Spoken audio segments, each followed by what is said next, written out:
What's happening, everybody? It is Thursday night. Get my nights correct. Once again, we are live with you doing a barrel pick with Bill McBrayer and Brian Smith. I'm so glad they could do this with us again. Tonight is the judge, the big one, the big box bottle. We are ready to do this. We've got samples poured. We've got a killer lineup of tasters with us tonight, and let's go ahead and start bringing those on. Let's bring on Adam Shelton, the man, the legend. Cheers, buddy. Cheers, man. We've got Brian Smith right there. Hey, buddy. Good to see you guys. Thanks for doing this with us again, man. Oh, love it, man. Wouldn't miss it. The Trav. What's going on, buddy? I thought you said this was a great lineup. Oh, okay. Sorry. I don't know how he got here. Cheers, man. And we got Bill McBrayer with us. The Top Jimmy. The Drifting Drams, and oh my Lord, I don't know what these clowns are doing, but till they straighten up, we'll just leave them in the background. What's up, Raj? How you doing, man? Here, can y'all see this? What's going on, guys? These are your Corvette guys here. Look at this get up. Shorts make it. Yep. Oh, wow. You notice they both have. That's more Captain Planet than Captain. We got races on Sunday. We're just getting prepared. You know how to. Marty, I think they've been drinking the Eastman water, just so you know. Hey, Marty, I updated the giveaway banner. Thank you. Good. I just had to get something started. Thank you for doing that. Oh, the Green River weeded. Sweet. Holy hell. Oh, wow. Heck yeah. Is that the Liquor Barn pick, Toby? That's the one right there. Yeah. That's Thank a good you, one. man. So we're going to do a McBrayer sample pack, Green River, and a JD Heritage. Sweet. We'll throw one of these in there too. Awesome. Guys, just tag me in the chat if you do the Venmo PayPal. So, all right. David Smith. There he What's going is. on, man? David Smith. Let's get the pours going. Paul P., you should have a special delivery in the next day or two. Cheers, buddy. Here's Paul. Miracle Martinez is here. The Top Dog is here. Hey, guys. The is that? Wait a minute, Gary. What's going on, D? Gary. Good to see you. I love the review today. Adam says, "Cheers." All right, boys. I think we're about ready. Everybody else has been spoken for. Let's get it on. Let's start drinking. So we got 5 samples, guys. A, B, C, D, E. We're going to do like we did the last 2. We're going to take some notes, taste to them, try to see how we do on the palate, and pick a winner. I've got a control pour of Wilderness Trail over here. So Yeah, let's go around the room. What's everybody sipping on for a control pour? no whammies. I got you, T. I grabbed one of the barrel samples that you guys did. Let's see. We have. Okay. Oh, there you I'm go. in a hotel room in DC, so I don't have a sample or a control pour. Ethan's Got 100 proof Old Forester. Oh, nice. A bullet. Mm-hmm. Is that the one from over there? Yep. It's so good. Yes, it is. It'll be a video there tomorrow, Paul. It's just easier. We can't watch both chats at the same time. Oh, is this your channel, Marty? Huh? Is this on your Yeah. Oh, There's more viewers here than I'll just drop it as the last one I just dropped as a video. Yeah. Feel free to unsub, Tom. We get it. Somebody's got a lot of background noise right now. All right. We ready? Bill, give us a little background on the judge, maybe even outside of whiskey. Oh, sure. So this is William Harrison McBrayer, known as the judge. He was the first judge in Anderson County, Kentucky, or Anderson County. Yeah, first judge in Anderson County. Thus, he was known as the judge, and he established the distillery in 1847, and the distillery started as the W.H. McBrayer Distillery. But it wasn't until about 1852 or 3 that he wanted to start to distance his name, and it became the Cedar Brook Distillery. But later on, they didn't have trademarks back then, so then people started pirating the McBrayer name and putting it on whiskey. So he started adding his name back to the Cedarbrook bottles as W.H. McBrayer's Cedarbrook Bourbon. When we first started, when we had the letter of this product from him to E.H. Taylor that had the mash bill on the back of it, we wanted to honor him, and thus we started out as the W.H. McBrayer product for him, since that was there for his first product as well. And we couldn't be happier with it. This has been such a great project to use that old mash bill that's really unique compared to the other products that are out there. This product is an 88% Bloody Butcher red corn bourbon. That's awesome, Dave. I'm glad you like it, man. And That was Smith, it's really because of Toby. Let's be real. Marty was just there. so. Bill, was it common back in the day to have red corn even in the mash bill back then? So we don't know. We just knew that the red corn was a heritage corn, so our goal was to use something that we knew was made back then. I've read that there was some white corn back then that was used, and possibly some yellow corn, but most likely there was also some red corn that was used. That was an Indian corn back then. It was grown, probably one of the first corns that was grown in Kentucky, and so that's why we wanted to make sure it was something that we knew came from the 1800s. That's awesome. Yeah. So we went in the barrel at 105 proof. So back then, they usually barreled whiskey between 90 and 105 proof because the whiskey was better than the water, right? So you didn't want to proof it down with bad water. So they just drank straight whiskey back then. And, all these samples are somewhere between what'd we say, like 104 and 108, I think is what these are. Let me see here. I think there's one is 102. 102. Yeah. Wasn't one almost 110? I thought one hit Or 110. over 110. Yeah, Yeah. No, we're ranging between 102 and 114. 114. Wow, we got some up to 114. Yep. But what makes And this those so are great? round numbers. When you go in the barrel so low and you're just bringing it right out of the barrel, there's so much viscosity to this, right? You're not. It's such an easy drinker at these lower proofs, but they're just so thick, Yep. I feel like this first one drinks. It's got to be drinking higher than the proof to me. I think so. Hey, It's so creamy. Jesus. Yep. It's got a And great red pepper fruit finish. roll up. buttery. Yeah, I got that fruit note. Somebody said fruit note. Mm-hmm. It's like a fresh crack fruit roll up. I like that note.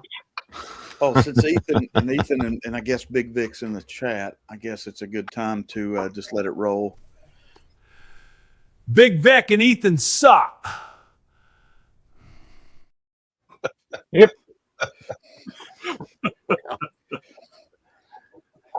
And that's what happens when you work for a local government. You've got way too much free time. There's absolutely 100% truth in what he just said. I am proof of that. If anybody's permits are late, you can thank Marty. I hope Marty's boss isn't watching. She drinks whiskey. She's already, her and our assistant engineer that works with me, he's already asked me when we're going to release them. He's ready. Daniel. Man. Hoopa. Oh. The nose on the second one is definitely different than the first one. Yes. That's what I'm getting now. Turn into strawberries and cream for me, man. Yeah. Butterscotch. Oh, totally. A little bit of Totally. orange marmalade on the nose. Well, that's a good note. Yeah, orange marmalade. That's a good one. Yeah. Yeah. Nice catch, Katie. That's good. She's bougie. That's what she does. Knew it was gonna come out. Why I like her so much.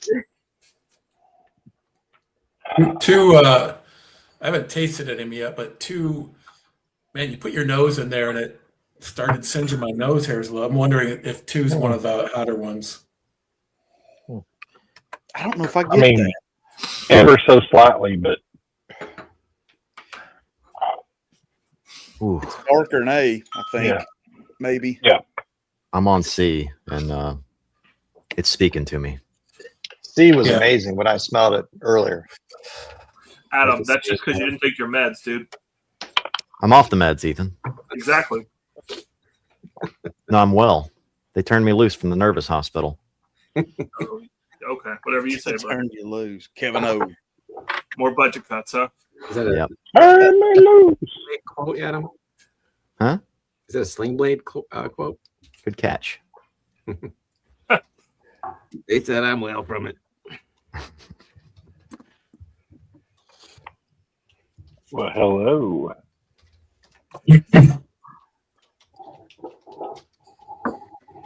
Thank you, Kevin. Marty gave Trey a food. You gave him the big. Candy bar. No, I didn't.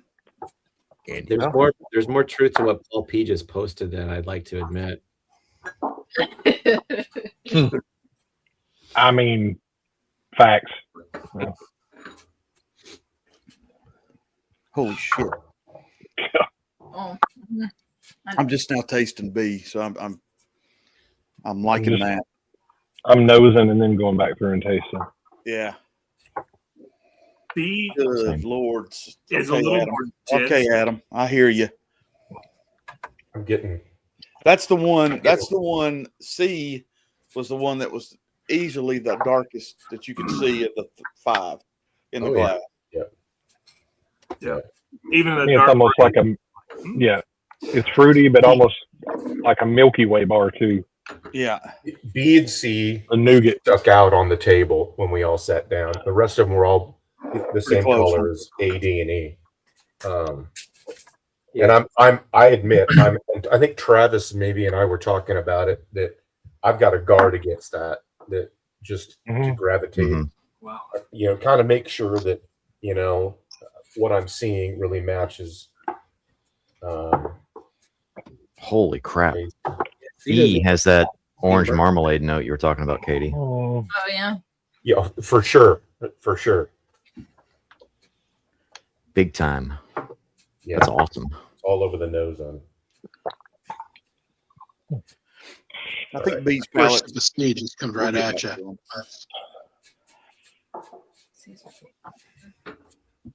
Super sweet. All right. Yeah. East Yes, you B's do, got a Paul. lot going on there. Wow.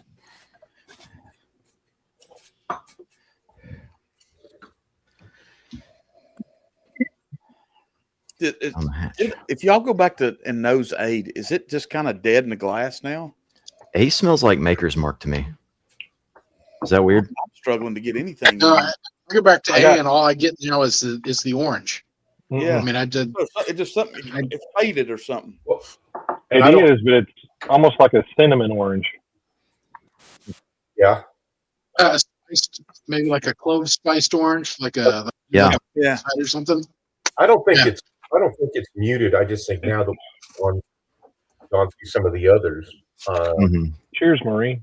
Yeah, lighter I on the think nose. it's just not fair. I agree, Toby. I think that the other two just A's playing in the big leagues now. Yeah. Right. Yeah, it's just brighter. It is brighter. Yeah. I still love that butteriness on the nose, man. Yeah. Super buttery.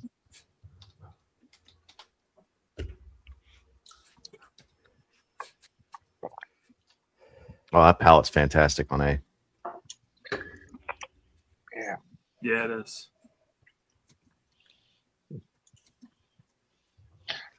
They're all really good.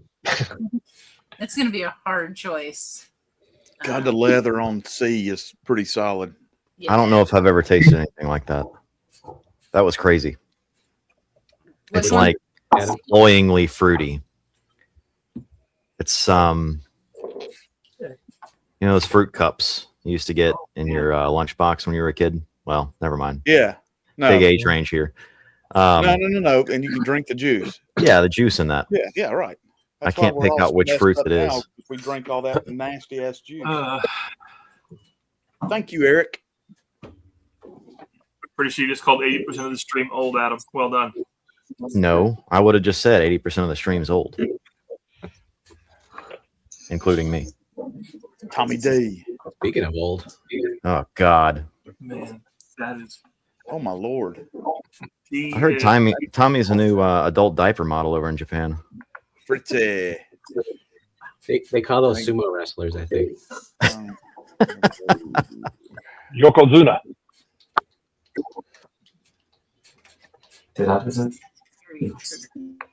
Yep. I They call them Yokozuna. It's win and the cocoa and the warm butter. Say that again. Yeah. Brian?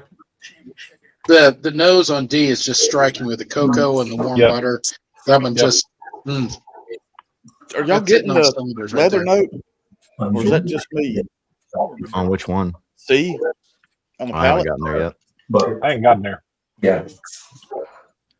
Anybody else get butterscotch on C? I got pretty good butterscotch now on C on the palette.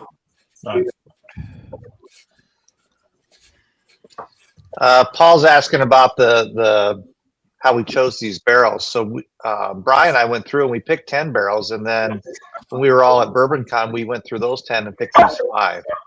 And what was pretty amazing was the other 5 that we didn't pick when we were sitting around at BourbonCon. We were given samples of them, and people were going crazy for them, and it didn't even make the list. Yeah. Oh, Hmm.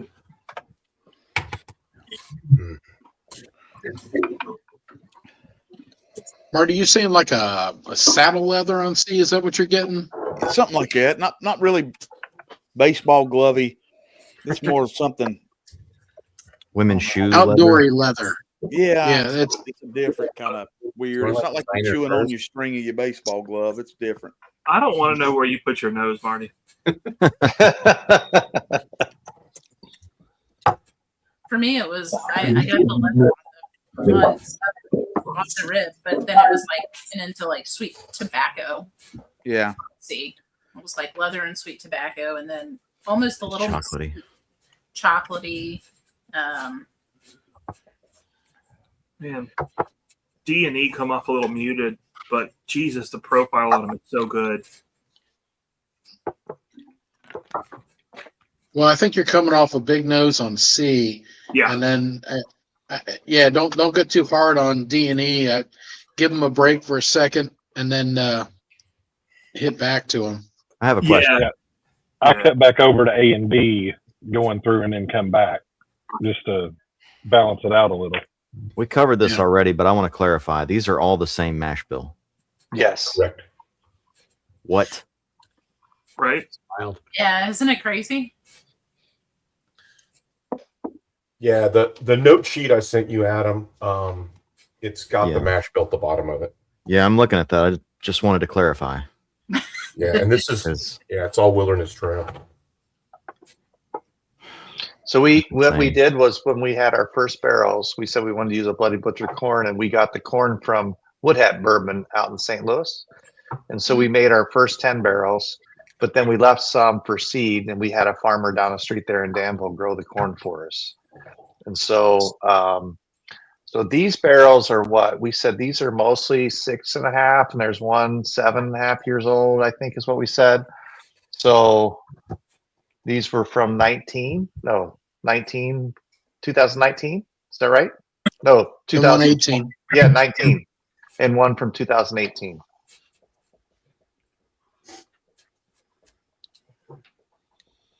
Yep.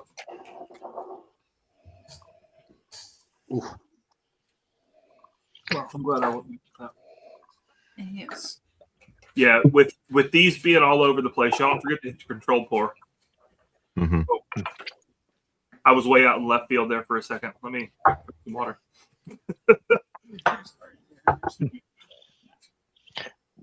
So this American Light Whiskey has meant by control pour. Yeah. I tell you what, Marty, you're right. See, It's leather. No, the nose is leather and oak, Yeah. and it's this- different than the others. The nose on C is pretty amazing. Yes, Yeah. agreed. Yeah. What do y'all think about the finish on B? It's know yet. right now. It's B. B's probably my second. Yeah, probably number 2 right now.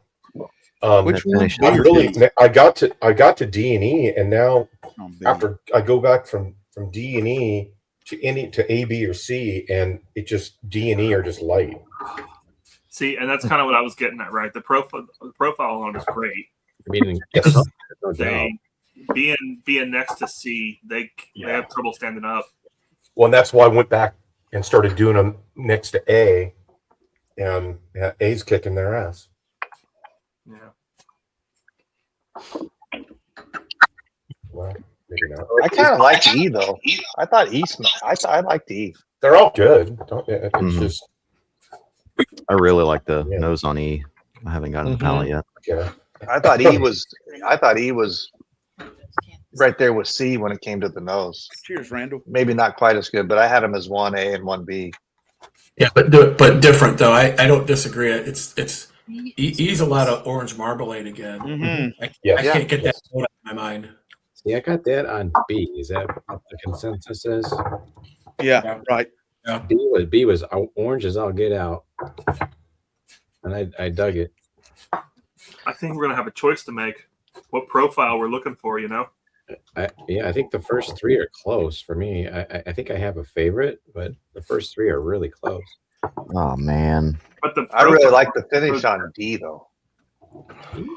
The finish on D is very nice. It's very sugary. Mhm. I can describe it. See, it's like between the first 3, it's like A is super fruity, and C is oaky, and then B splits the middle. Exactly. Yes. I just found my favorite note on C, so it's Yep. already locked up for me. Yeah. Sounds like we should just start putting them together. Just start blending them together. Yeah.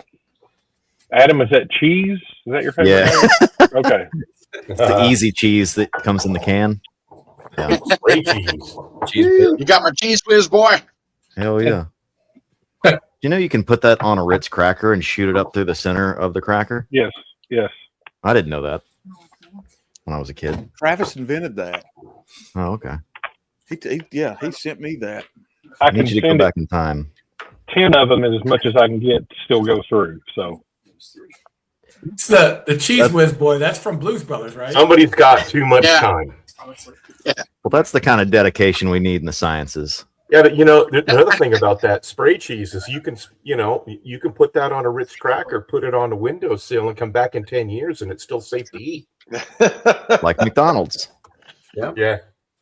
Hey, the big arch burger, guys. Woo. Whopper better. Always was a Whopper. I'm just looking for something different.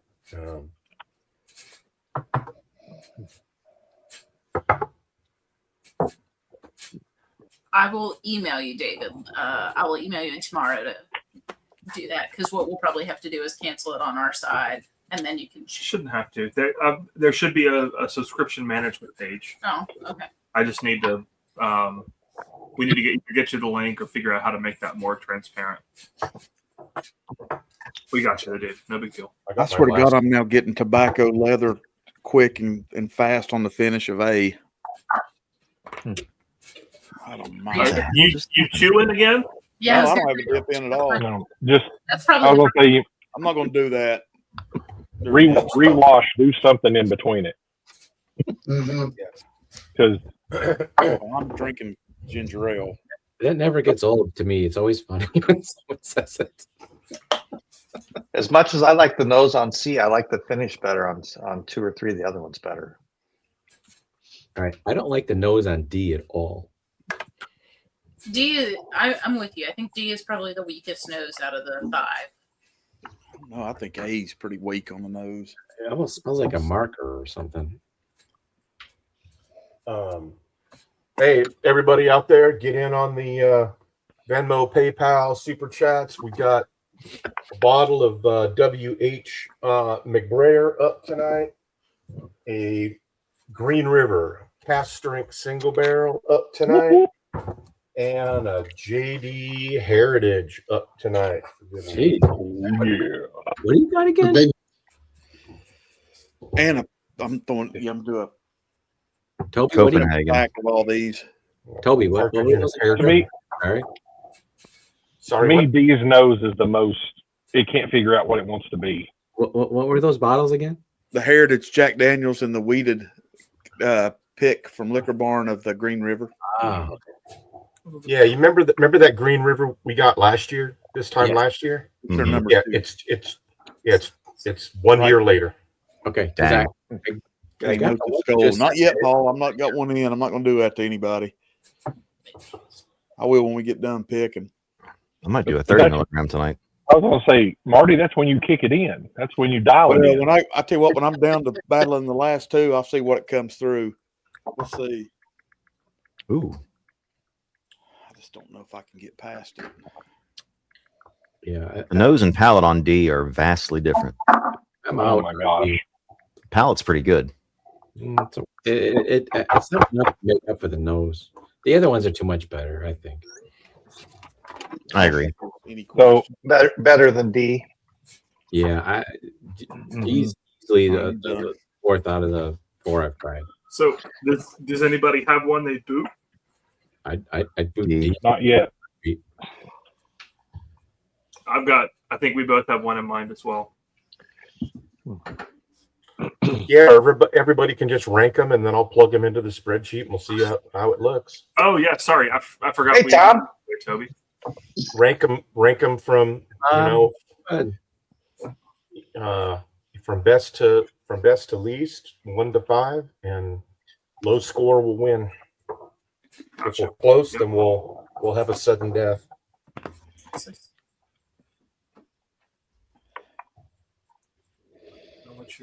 So jammy. That's the rank. Yeah. Sorry, because right above. Well, sample C on the palate to me at this point tastes almost like an almond joy without the almond. Listen, I'm just going to tell you right now. They call it that there's a thing name is for such an that. outlier. Mounds. A mound? Mounds. Milk chocolate, not dark chocolate. Oh yeah. Milk chocolate mounds. Yeah. Okay, I get you. I love the nose on E. E's solid. It's a sweet cinnamon roll. Mm. It's a good call. Yep. I love everything on E. With an orange glaze. Yep. Yeah, I love when you talk dirty like that. Was it glaze? Yeah. How can E be so much different than C? Right. Well, I think that's that year difference. I think it's pretty, at least to me, I'd say it's pretty obvious that C is the oldest. Yeah. They're all pretty different. I mean, you could, if I was doing this in a blind, I could tell you there are 5 different things. Mm-hmm. Mm-hmm. I got to do something now. So my warm-up pour is very citrusy. Yeah. That barrel is very citrusy. That's why I just do M Black. It's very nothing. All right. I got it. I thought you were drinking Traveler. Yeah. Foolproof? Hey, it's better than Traveler. All right, watch them out. That's the father of bourbon. Okay. There- Made by the father of bourbon. Brutal. So there's the question. Where we pick. How is this going to be sold?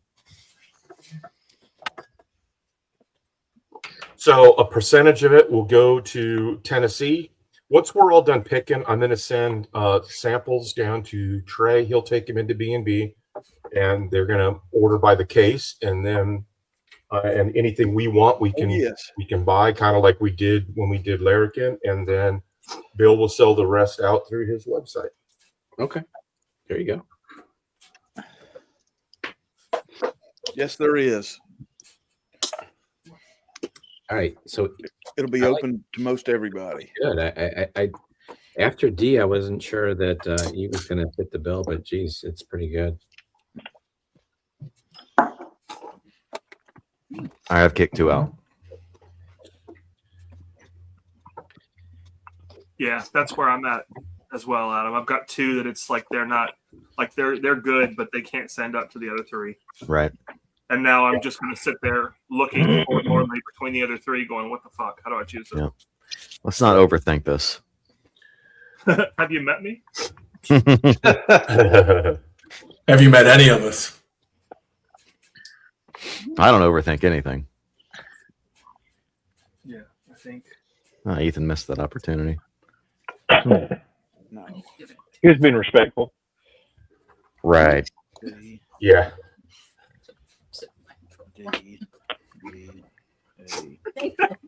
Katie's losing her mind over here.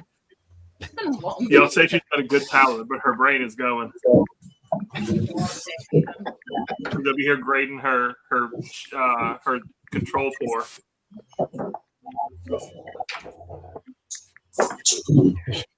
Actually, this is my secret weapon. I'm going to see which one changes with a medium body. Okay. So do you and Katie agree on the barrels, Ethan? Not always, but I think this time we do. Yeah. At least the bottom 2 we're in agreement. The bottom 2 we probably will differ. Hell yeah, Mike, got you, buddy. Thank you, man. Man, the Preds are crushing the Bruins. Aaron, you have a voice for radio. Maybe you should do voiceovers for ebooks or something. I don't know. Can y'all hear us, by the way?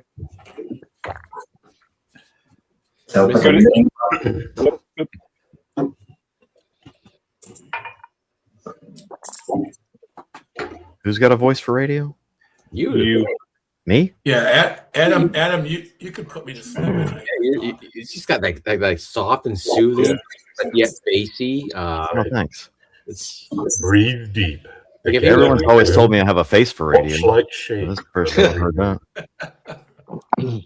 I was going to go there, but I didn't want to be rude. Yeah, that's right. You got a voice for radio, but also a face for radio. Too late, Hooper. You know you have a special time. Self burn. Yes, you do. Thanks, buddy. I appreciate that. Damn it. So we were having a conversation, and I see Hooper say he has a face for radio too, and I'm not sure if he's talking about me, Adam, or Marty. I think it's probably all the Adam. above. Probably all of them. I don't know. Bill's Yeah, I'd go pretty. with everybody. I would say Bill and Travis is the rest of us. I don't know.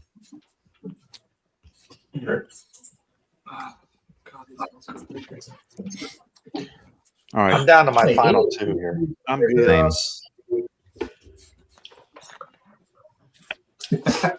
That's a no. And it's really a foregone conclusion on what I'm going to pick, but I think so. trying to give him a fair shake. Me too. I think we're in the same damn boat, man. Hey, anybody out there hear us? Yeah. And we can still Now we figure can. out- Yo. Hey, well, what's up? You're good. Yeah. See, No, I had a for me- firmware update for my microphone, so I've been trying to find a different one I could use. Yeah. It couldn't handle all this sexiness. Your microphone couldn't? Okay. Yeah, Yeah. that's right. It's the new fan model, Travis.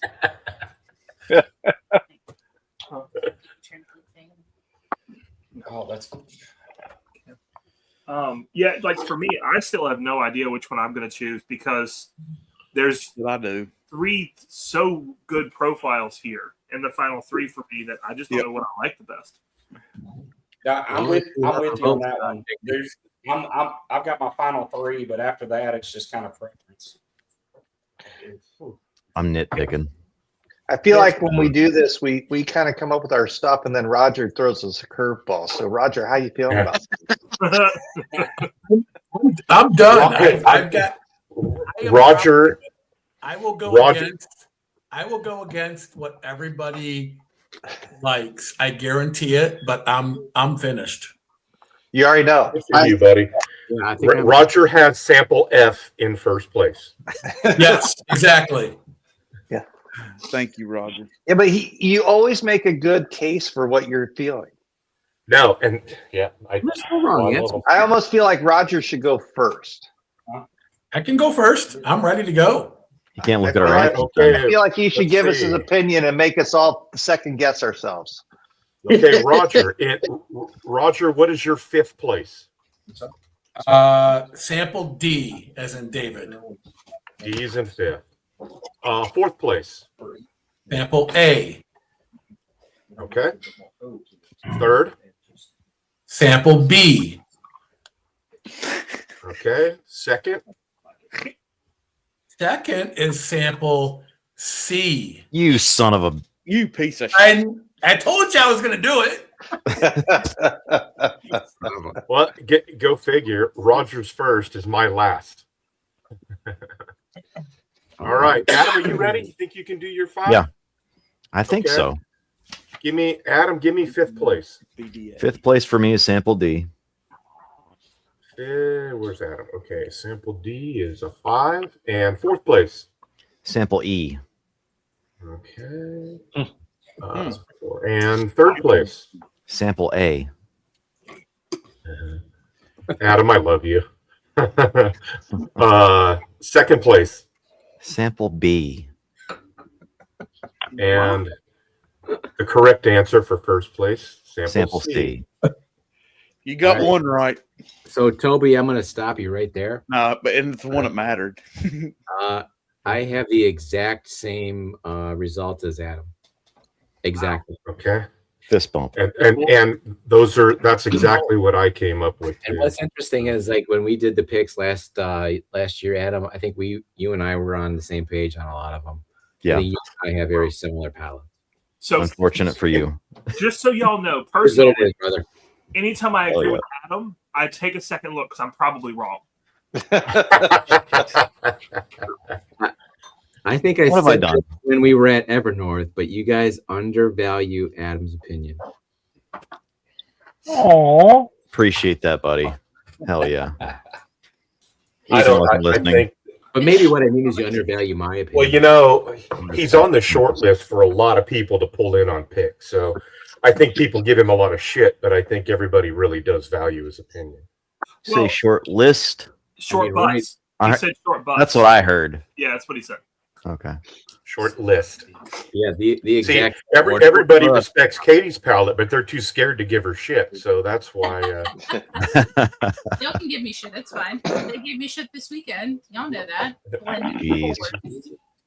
Thank you, Paul. Appreciate you. Anybody else got a top 5? Yep. Marty. Party. In fifth place, Marte. A in fifth. All right. What? And fourth place. D. Okay. Third. E. No, I'm sorry. B. B in third. Fourth place, or excuse me, second place.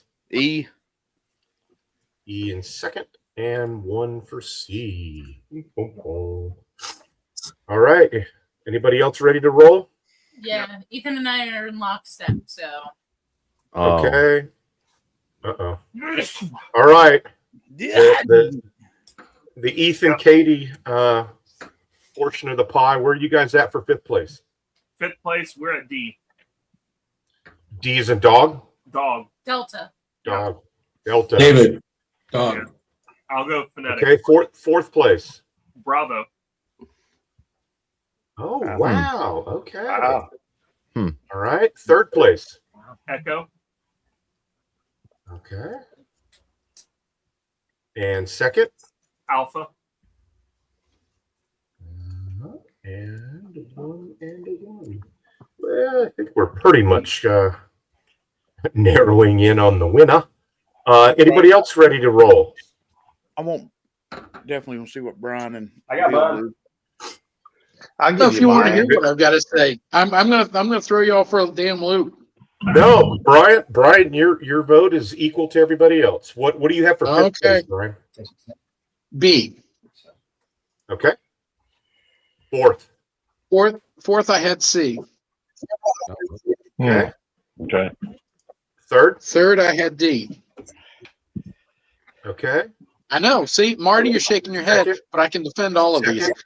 So Number I 2 is A, Not a court of law. and And number E 1 for is 1. D. Okay, I had E Yeah. for 2. I had E for 2. You don't have to defend nothing. We're I can good. see that. A, C, and E all held their own. Roger. Brian, what did you have for 1? E. But you know me, it's like that sweet buttercream flavor. Yeah, you have a weak spot for that. Yeah, and it's got that All right. cinnamon roll taste right off the front, and that does it for me every time. Bill, what is your number 5? 5, I had A. Okay. Number 4. D was number 4 for 3. me. I actually had E for 3. Okay. I actually had C as number 2, and I like the fruitiness of B the best. Okay. I did too. I like B. I really like B. And I'll be honest, it came down to C and B for me, and it was just that every time I did them side by side, B couldn't hold up to C. I thought C had a better nose. I like the finish on B better, It was and I like it was more. fruitiness It was of a fuller note from front to back. You know, a fuller palate profile. All right, Travis, are you ready? I believe I am. Okay, number 5. Number 5 would be the D. The D. Number 4 would be E for epsilon. Okay. Third. Alpha. Okay. Second. Number 2. Beta. Okay, and again, let's see. Trey and Trey, are either of you guys ready over there, or are you still digging around for an old mint in your purse? You got me? You hear me okay? Use full note. Can you hear us? Yeah. Who wants to go? Oh, okay. Okay, I'll go. Okay. All right. 5th is D. Okay. 4th, I have E. Okay. 3rd, I have A. Yep. 2, I have C. Okay. Of course, first place, I have B. Gotcha. Mr. Boyd. All right. So 5th place was D. 4th place was A. Yep. 3rd place was E. 2nd place was B. And 1st place was C. Okay. I need to go back to B. I just want to see. Well. All right. And Roger, I got to tell you, I thought E was really good, and I think Brian, you thought. I mean, it was close between those last 3. I thought. Well, I'd go back and kind of recheck myself, but E has been long gone, so I can't.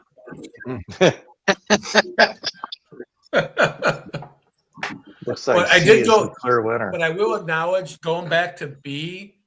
B is like better than what I had originally. I really like B too, but not that matters. It looks like C's the clear winner here. Yeah, it is. Yeah. Does anybody other than Brian have a strong objection to going with C?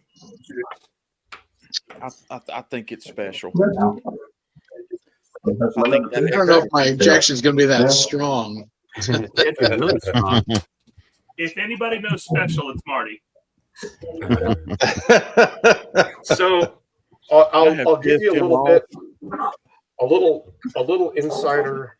So I'm looking at the notes that Brian provided for us, and the oldest sample, and it's the only one. All of them are roughly at this point 6.5, with the exception of A. A is the oldest sample. Really? Wow. But so it's somewhere probably about 7 years, 3 or 4 months, something like that. So maybe roughly a year older than everything else. Okay. The differentiating factor was really the proof point. We all saw the color on B and especially on C. Those are the only two proof points at 110 or better.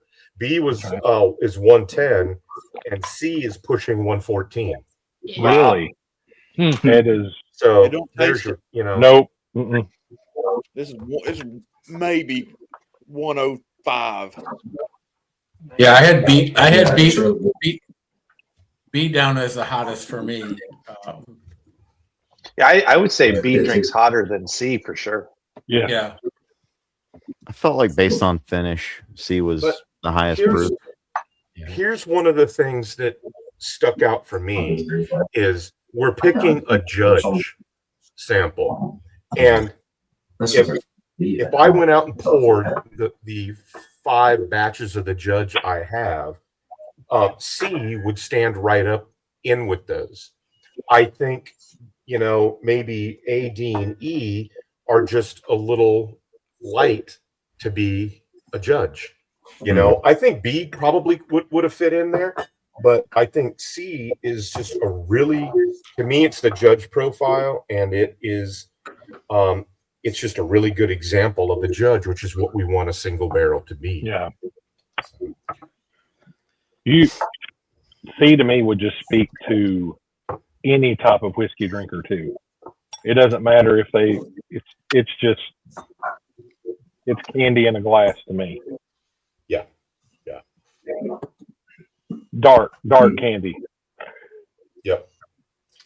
Well, that's the one you said, I think, milk chocolate mounds. Yeah. Toby, what did you say the proof was on this on C? It's just shy of 114, but that was okay. Wow. That's unusual. We don't have many barrels that get that hot. Yeah. But it doesn't. That's a serious outlier on the barrels. Hey, Brian, let me ask for you shits and giggles. I grabbed batch 5 that I've been doing barrel samples for the next one. Hey, Brian, do you still have the original sheet with all the statistics from the first 10 barrel? Okay. What was I guess my question is, what was the proof like on what we didn't get? Were they all pretty much the same? Yeah. So 107. They're all let's see here. I mean, they all range from kind of 102 to 107. Okay, Maybe, I just know 107 stuck in my head for some reason. Most of them don't get over 107. Sometimes we'll have a little bit 112 or one. I don't even remember hearing one. It's 114. So here, I'll read you. This is the actual notes and I believe Brian does these notes. Yes. And so this is barrel 763888, and nose smoky vanilla and oak. Palate. I can't go. My page is creased right there. I'm not sure what that says. Does it say stick? Then something? I don't know. Savory smoky campfire, cinnamon spice, long savory smoke linger. Are some of the notes that Brian had on there.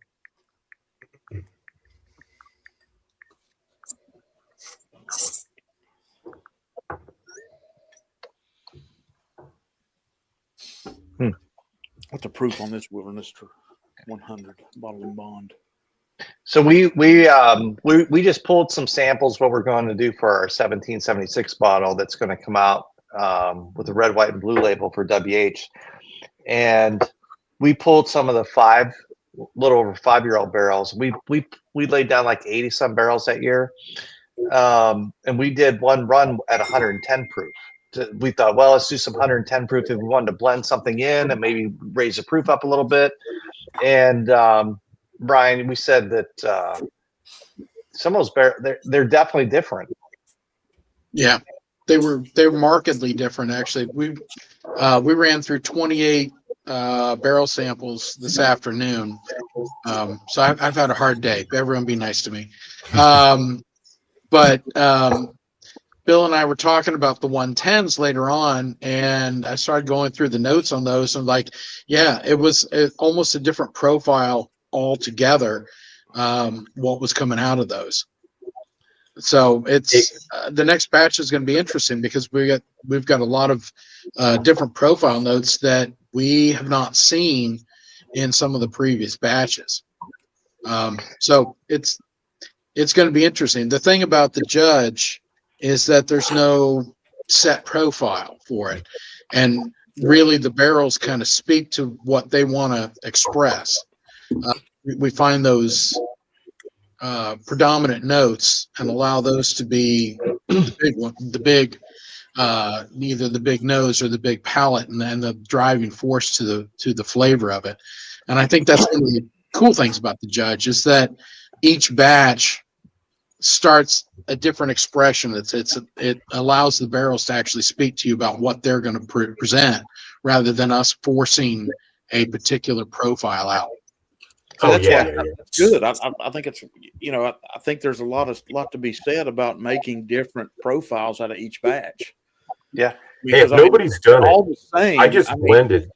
I'm not, for a typical whiskey buyer, if they're all the same, maybe I'll skip batch 6. I've got batch 3 and 5. Maybe but no, I want to try this profile. It's like this single barrel here is completely different than batch 5. Mm-hmm. Agreed. So you're going to have profile differences that I think keeps you enticed to keep trying it, and at the money, it's going to be worth it every single time.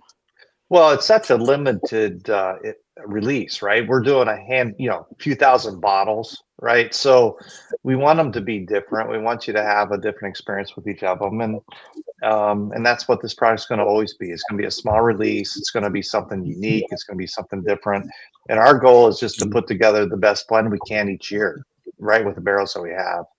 And it is interesting. We just had a guy the other day that said, batch 2 was his favorite, right? And batch 4 and batch 5, they have some. They're a little bit similar, but they are different. Batch 3 was a lot of the fruit notes that maybe we got on, say, barrel B, right? So it's gonna be fun to put this one together to see what we can come up with. Hey, I just did the blend, and this blend, I blended whatever was left. I probably got 1.5 ounces, 2 ounces, and the blend is absolutely delicious. Which blend? All of them? All of them. Because I remember when we were there, I think I blinded A, C, and D together, and they were fantastic. Yeah. Toby's got the bottle. Hold on a minute. There it is. I know he had it. Nice. Yeah. And say D and E together smell like vanilla cake. Yeah. I did A, B, that's and E. the cool thing when we start messing around with the blends and we start pulling different things together. I know you're messing with me, Jeremy. We start putting different things together, and we do micro batches, and then we like, oh, I really like that. We kind of put that one aside, and then we do another micro batch. And then we're like, oh, I really like that one. We put the two of them together. We go, God, I hate that. And it's like we start all over. Good night, Tom. It's really really interesting. It's really interesting when we start getting really deep into these blends as to what little notes we're looking for to do we want a little bit longer finish? Well, we need to change these barrels out, but in changing those barrels out, then we change the mid palate or we change the nose a little bit. It's really this interesting dance that we go through for a couple of weeks to really get to something that is outstanding. When you do a 10 to 15 or 20 barrel blend, when you change out 2 barrels, it makes a substantial difference, right? We had a question here from Mike. Was there a difference when the corn was being grown in Kentucky? That's a great question, Mike. We got those when we got the first set of corn from Wood Hat. The corn was actually older, right? Because it had been sitting in his grain bin and he hadn't used it yet. And when we got it, it was actually getting to the end of its life. And we when we did batch 1, we had this funky note to it, which we actually really enjoyed. But then when we grew the corn down the street, and when we would harvest the corn in the fall, and then we take it right over to the distillery, and we used it, and it was such a different profile the second year when we used it, but it was a lot cleaner corn. So yes, there was a huge difference when it was grown in Kentucky versus when it was grown in Missouri.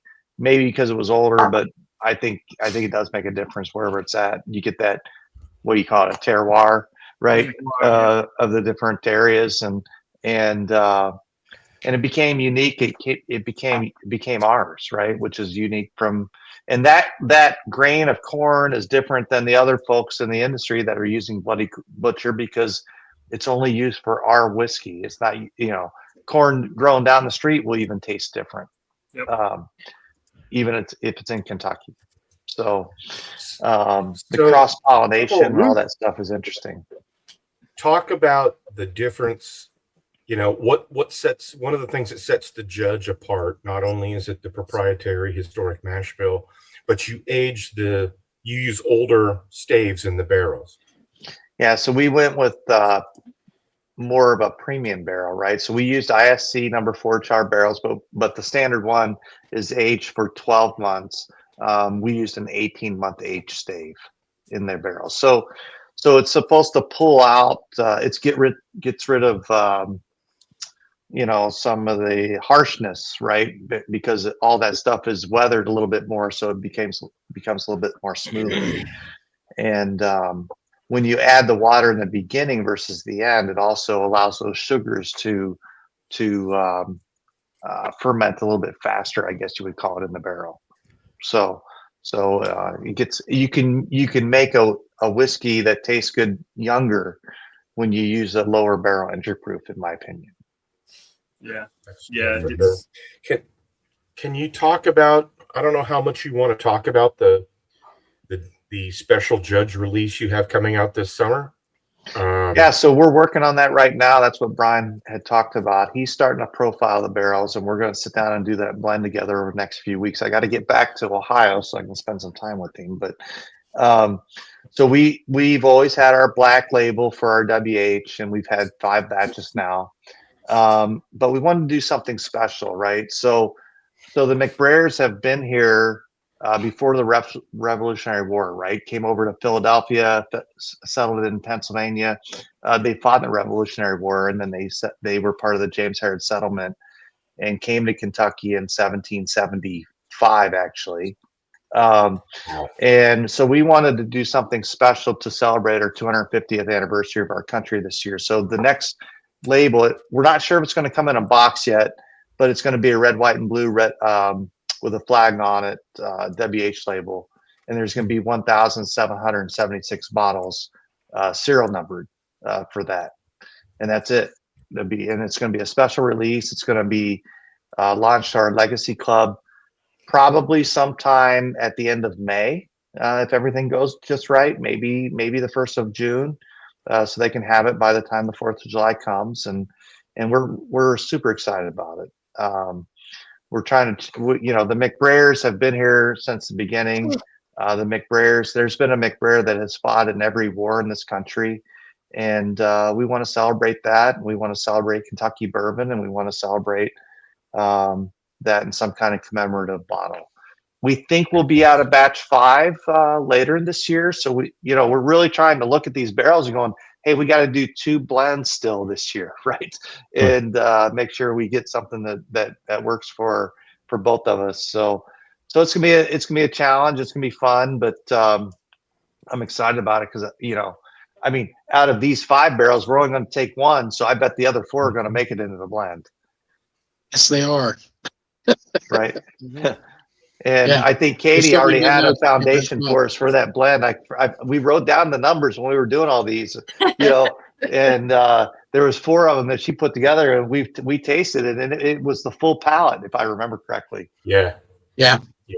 Well, and that's 4 of the 5 that we went through tonight. Yeah. Yeah. I will tell you just that this afternoon. Oh, go ahead. No, I was just going to say I hadn't had anything to drink for a few minutes, and I just hit C again. It's really good.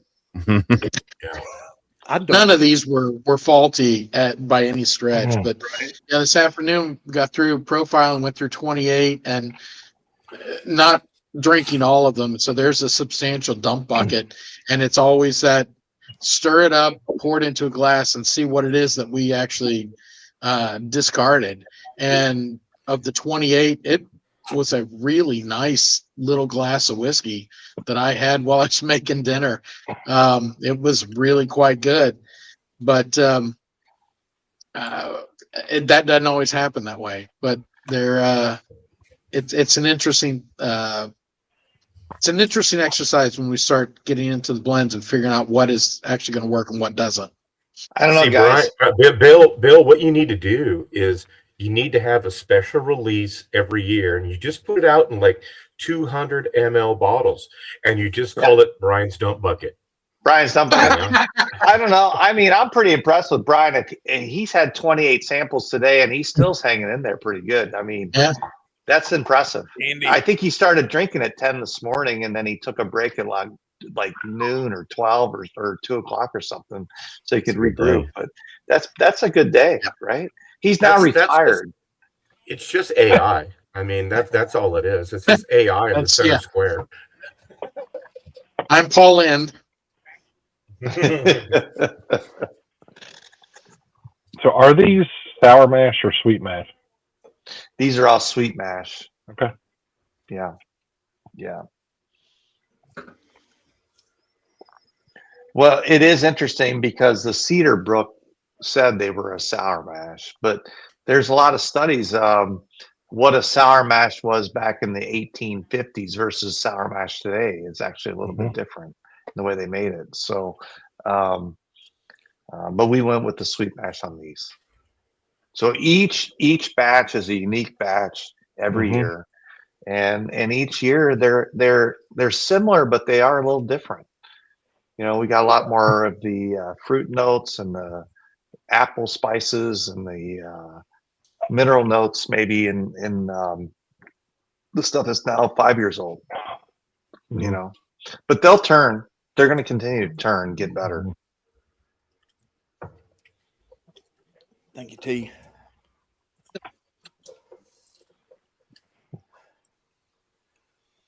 Toby, I sent you a text. I don't know if that's something we want to do. I can still taste fine, but nosing smell. Yeah, I can see that.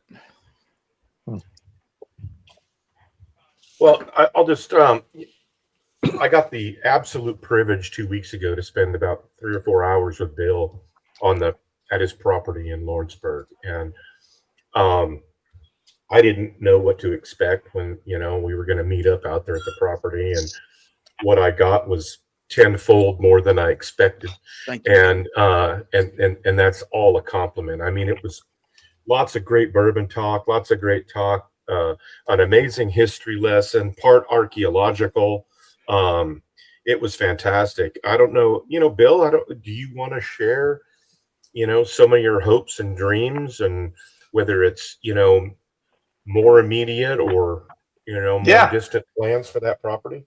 Well, so I think most people that have followed us and talked to us, right? I bought 130 acres of what was part of the old distillery property there in Lawrenceburg, Kentucky, that had the rail line that McBrayer put through towards the end of his life in the 1880s. That's on this property, and that rail line is now a Rails to Trails project for the city. So you'll be able to walk from our property over to the Cedar Brook Bridge that looks down at the old distillery property, the old Cedar Brook distillery property.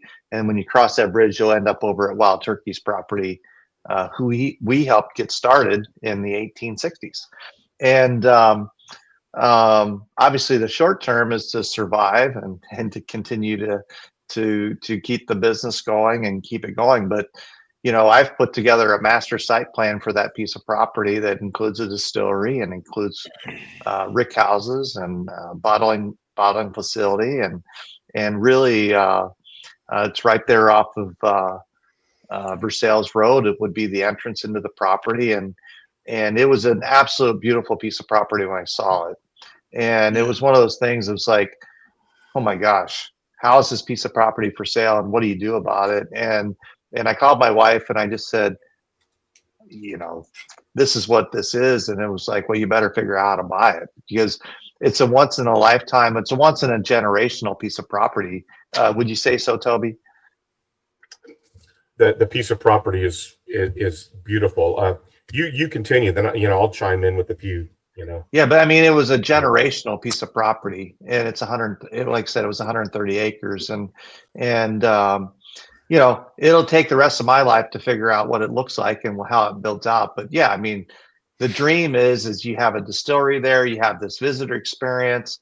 When I first learned who the judge was and what he was all about, I said, man, that guy needs to be in a Bourbon Hall of Fame.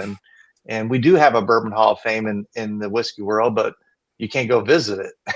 Mhm. And so, I mean, wouldn't it be great to have some kind of museum that really celebrates all of the early distillers and all the different people that are in the Bourbon Hall of Fame? And wouldn't it be great to even have it right there, honoring who he was as one of the founding people of Kentucky bourbon? And we have it. It's part of our portfolio now with our different brands, and we're excited to see what we can do on it.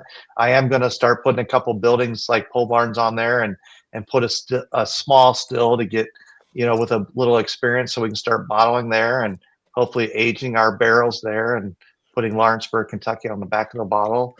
And it's exciting bringing the brands back home to Lawrenceburg, Kentucky, right where they belong. Yeah. So, if you're heading from Lexington to Wild Turkey, and you come across the regular automobile bridge, and the old railroad bridge is kind of up to your left, and you continue on up the hill, and Wild Turkey's on your right. You keep going, and Larrikin's on your right. You just continue a little bit further down that road, and his property will be accessed on the left. So about as far as Larrikin is from Wild Turkey, you go that much further down the road and to the left, and that's where you will drive into his property. And Bill, I have a question when you get a chance. This piece of property, it's basically two sides of, what am I hearing? Who am I getting echo from? I don't know. It's a valley, and it's both sides of the valley. And at the low point in the valley is a creek. And I think, Bill, maybe you told me the name of that creek. I don't know. I don't know the creek has a name, but it does eventually end up in the Cedar Brook Creek. It dumps into Cedar Brook, right? Yeah. And I've got pictures and all this kind of stuff. But the thing about this property is it's perfect if you're trying to make a destination. On one side, you can have visitor center and a customer experience. On the other side, you can have production and rick houses, and you're kind of looking across at it. It's the kind of property where you can do something. Look, there's nothing wrong with like Bardstown or Heaven Hill. It's just a flat piece of property. It's epic. But then you have a distillery like Maker's Mark, which is very picturesque and has a lot of curb appeal and changes in elevation. And that's what this is. It's just, the potential is amazing. And talking about trying to make it, a destination, he has a portion of the property carved out for residential, so that he can potentially put B&Bs on the property. Yeah, so there's what, 30 quarter acre home sites that are also on the property that's still zoned residential. And so my hope is someday that you'll come over and hang out, grab an Airbnb, and do a barrel pick. And by the next morning you wake up, maybe there'll be some food up there, and you can pick up your barrel the next morning, and it'd be a lot of fun. So that's great. So who's asking? Jeremy? No, somebody asked John, the McBrayer rick houses across Wild Turkey has the McBrayer rick houses. So the McBrayer rick houses in Lawrenceburg are actually the rick houses that are across the street from Four Roses. So when you go into Four Roses, you go over some railroad tracks. If you actually stop at those railroad tracks and look to the left, there's a sign that says McBrayer. And that was known as the McBrayer Crossing because WH put the rail line through the town. And so later on, they actually put a post office there, and that was McBrayer, Kentucky, named after the judge. And there was a lot of McBrayers that lived right there. And so Four Roses had some rick houses across the street that were traditional old rick houses. But when they went to their shorter rick houses, when what's his name was the master distiller there, they wanted them to be shorter so they could be more consistent. They sold those rick houses to Wild Turkey. So the Wild Turkey rick houses, they say McBrayer rick houses, which they pull bourbon from there for some of their master keep selections, are known as the McBrayer rick houses, which were part of McBrayer, Kentucky, when it was named that after the judge. So that's John's question there. Bill, when you were doing the preliminary on that property, did you pull any deeds for it? Oh yeah, we went all the way back, right? As far as you can. So sometime in the late in the early 1900s, the courthouse that had all the records burnt down. Mm-hmm. And but we know that McBrayer donated a portion of his property for the rail line, and you can see that it was part of where right behind where the distillery was, where the old distillery was. So I'm very confident that some of that property was part of the McBrayer distillery property, and he had his house in town, which is literally like 3 or 4 blocks from where the property starts on the backside of it. So how he might have owned all of it back then, but there's some records in some of the Julius Kessler Whiskey Trust records that the property had 222 acres to it. Mm-hmm. Okay, so we know down where there's some homes now and where the actual distillery was, that's down the hill. But we think some of the 200 acres was part of where we're at as well. Well, the only reason I ask is because some of the most fun I had when I was a surveyor was pulling deeds in Kentucky. Mm-hmm. Some of the distances called on the boundary, they were measured in 2 cigarettes on the back of a mule. Yeah, I've seen those kind of things, right? Isn't that amazing? Yeah, I love that. Yeah, I was just wondering if there was any interesting stuff in an old deed, but if it burned up, then probably not. In that particular situation, we're probably gonna have to go to Frankfurt to go through some of the records about the rail line. I highly recommend finding those if you can. Yes. So this is the old rail line, and if you look, you can still see the railroad ties. Yeah, sticking up, and obviously it's cut to be a railroad line. Nowadays it's a walking path, and this is basically looking east, and here we are looking west from the same spot. And of course, we see all the limestone here, which is, what makes Kentucky water, special. And then at the end of that path, if you continue walking east, this is the railroad bridge. Don't use that. And the structure, and that's my thumb at the bottom. Okay. For scale. For scale. Yeah. The steel structure of this bridge is still completely sound, but obviously the railroad ties on top are not. But Bill, tell them about the plan the city has to put a new top on this thing. Yeah, so they have made the trail all the way to the bridge. That bridge is 800 feet across, and it's about 120 feet above the road that's below it. And they have a structure that they're going to put on top of those that will allow that to be a walking trail. It's about a $400,000 project for the city. They've got some grant money from the state. We have raised over $20,000 to donate to that through our Cedarbrook sales that we've been promoting over the last couple of years. And it's going to be amazing when that thing gets done. And you know, every day, you know, Toby, when you and I walked out to the bridge, we passed two or four people, I think, that day, and it was in the middle afternoon on like a Tuesday or something. I mean, there's always people just walking out and then walking back on this trail.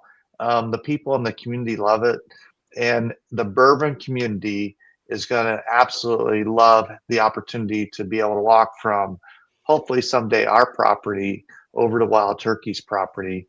What I call it is it's a trail on the bourbon trail. Yeah. Right. Yeah.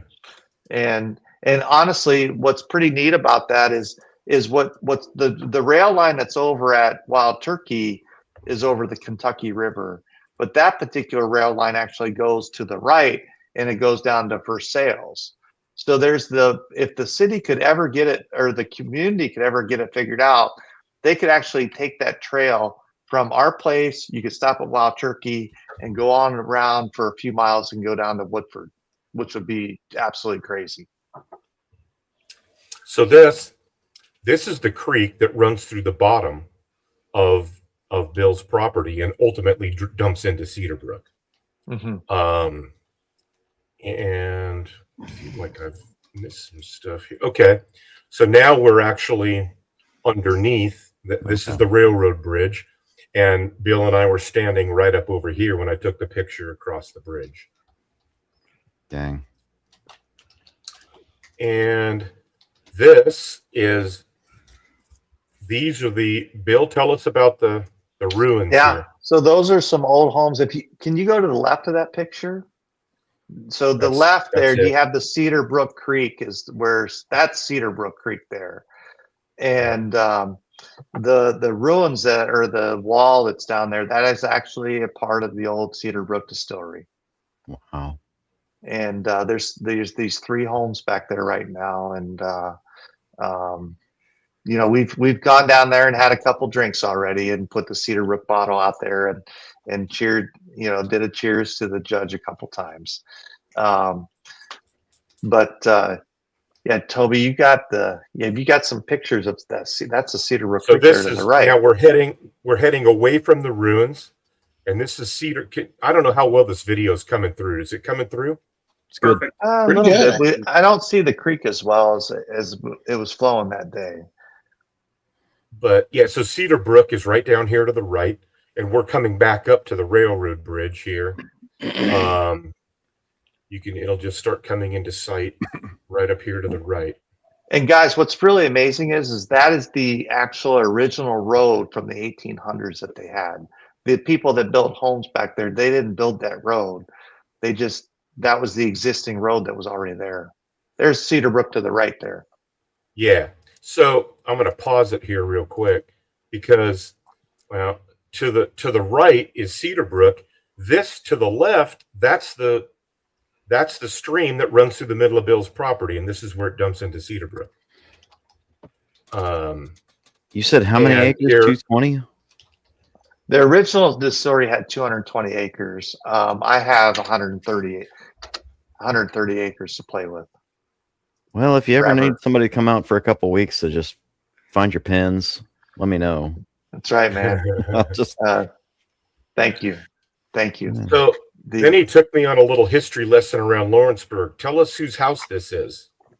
So that's the T.B. Rippey house. So McBrayer actually sold him the land to build that house. He actually, T.B. Rippey worked for McBrayer, and in the 1860s, he helped T.B. Rippey buy the distillery, which is now part of Wild Turkey. And he built that mansion in the late 1800s. And McBrayer's house was across the street from that. So, and if you can imagine, if you go straight back from McBrayer's house, you'll get to the piece of property that we bought. So, I mean, shit, he might have owned all of it. I have no idea. Right. And whose house is that? And that's the W.B. Sappel house. So if you know who W.B. Sappel is, a brand that now also Campari has, and he was McBrayer's master distiller for over 25 years, and he helped him build his first distillery in the 1880s as he was starting to he helped WB Saffold get started, but then he was gifting his adopted son his land for his CM Devon distillery, and his brand was Kentucky Owl about the same time.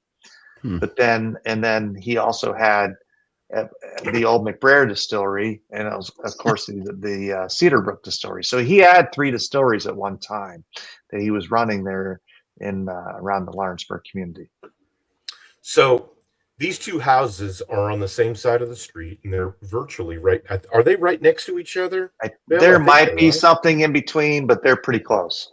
Yeah, and right across the street was the McBrayer house, which no longer exists. But also right across the street is the Mary Dowling house. And unfortunately, I didn't get a picture of it, but she's right across the street. So you had Saffold, Rippey, McBrayer, and Dowling all, right across from each other, right next to each other. There are rumors that there's tunnels between those homes during Prohibition, but nobody's been able to prove that lately. So this is the big cemetery in Lawrenceburg, and it's called the McBrayer Cemetery. And right in the middle of the cemetery is this big monument right here, and to the McBrayer family. And then, and if you recognize that, that's the logo that's on my hat that I'm wearing right now. That's cool. So he actually had his monogram on the tombstone, the McBrayer monogram. The more modern one, that's a very, I would call it, Gothic looking monogram, but we know it was used, right? But then the one that we used on the hats and on the bottles, we actually found that on a W.H. McBrayer bottle from the 1800s that he was using on some of his stuff. Right. Now, I don't know why these are upside down, but these are right at the foot of that monument, the actual headstones for W.H. and Mary. But, now here's I didn't take any other pictures in the cemetery, but this is the head of that walking path. So this is where you would park and start that walking path, which is the old railroad line. And from here, you'd walk all the way around and go out to that bridge. Bill, tell them who some of the other families, the patron saints of bourbon history that are buried in that cemetery. Oh yeah, I mean, it was pretty amazing if you're a history buff and about bourbon. I mean, the Rippies are there, the Saffolds are there, the Dowlings are there. Who was the other family? Was it like Bond or Lillard? Well, the Bond and the Lillards are there, right? So there was a Bond and Lillard. I mean, what's interesting to me is that actually, around the 1960s is when bourbon started to market themselves around the world, and they wanted to have a bourbon capital, right?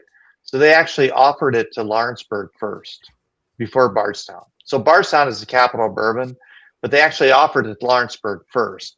But there was some people running the community that time, and they didn't want to be associated with bourbon, and so they turned them down. And so, but really, if you're into bourbon, Lawrenceburg is the epicenter of what was the greatest bourbon that was made around the Civil War, and was all influenced by the Judge. And so if Lawrenceburg can't be the bourbon capital of the world right now, I think they could be the pre-prohibition capital of the world. And I think we need to start something over there and have people come visit it. I think that ought to be on a t-shirt. Yeah, I'm convinced. That's a good idea. See a t-shirt. I can see that. Yeah. So it's exciting. I mean, we'll be, right now, Larrikin's there. You got Wild Turkey Four Roses. You got the Commonwealth property that's been revitalized. That's where Julius Van Winkle was bottling Pappy for a long time, which is down the road. And those guys have taken that place. Actually, and what was interesting is that was a really old building that some guys that were contractors, they redid it, and they've been doing the Commonwealth property or the Commonwealth labels. But right behind that is Hammett's Creek. And actually, William Harrison McBrayer's cousin, John McBrayer, who started the old McBrayer distillery, started a distillery right there on Hammond's Creek, right behind it, in 1849, right?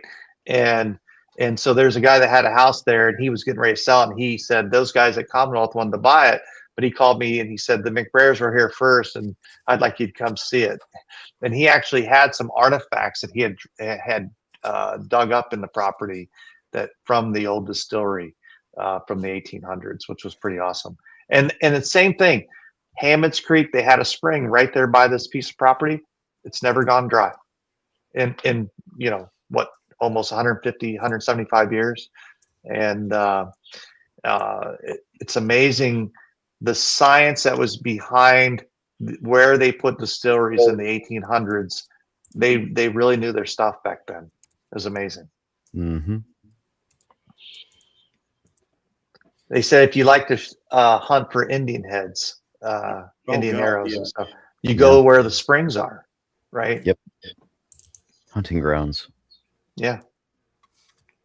So yeah, it was fun to show Toby, and I think Toby had heard we'd been out there, but maybe had a little bit better visual about what the vision could be someday. I don't know if we'll get it done in my lifetime, but man, it's pretty amazing if you dream about it. We'll get it done. We'll get it done, Bill. Come on. Yeah, from the high point on Bill's property, you can see wild turkey and larrikin. But you know, there's very little development on the property, you know, now. But just lots of potential. Mm-hmm. Well, it's going to be exciting, even to just have people come out. Maybe sometime this time next year, we should have our buildings done and be able to accept some visitors. And even if we took a gator up to the top of the property and drove it around the property, I think could be a lot of fun. And right up on that hill, I want to put a rick house, you know, so it gets all the nice heat from that sun, but get it on top of that rick, get it on top of the hill, right? And get those barrels aging just as quick as we can. It's gonna be. You know how Hard Truth does ATV tours? You could absolutely do that out there. Oh yeah. And then you can access. So we have visualizations of having walking bridges to the walking trail from the distillery, internal trails, right? Some nice gardens, if you will, and some places to sit and just hang out, possible greenhouses. I mean, there's the vision is endless, right? It's just a matter of how, you know, a buddy of mine actually texted me, said I look really tired, and I don't really sleep that much, you know, because you wake up, you just wake up thinking about this stuff all the time. Every day when I text Bill, it's like, did you get any sleep tonight? No, not much. Oh, I'm sorry, buddy. You know, but it's exciting, and it's exciting to be telling his story, and it's exciting to do this, and it's exciting how this product has turned out. Hey, Bill, really, I've got a couple questions. Yeah. Number one, do you have I'm sure you do, and I'm just curious because we now have like a visual with the pictures Toby took on the trip. Do you have like a location where you want the visitor center? Yeah.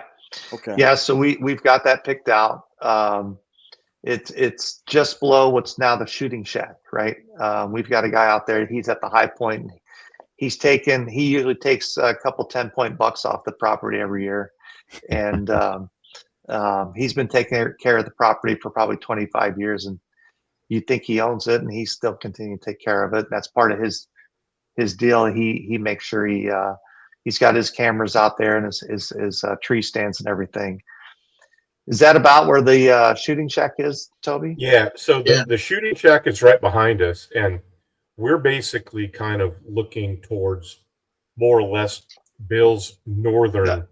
Yeah, that Versailles Road is over there behind the house, is on the left. That's right.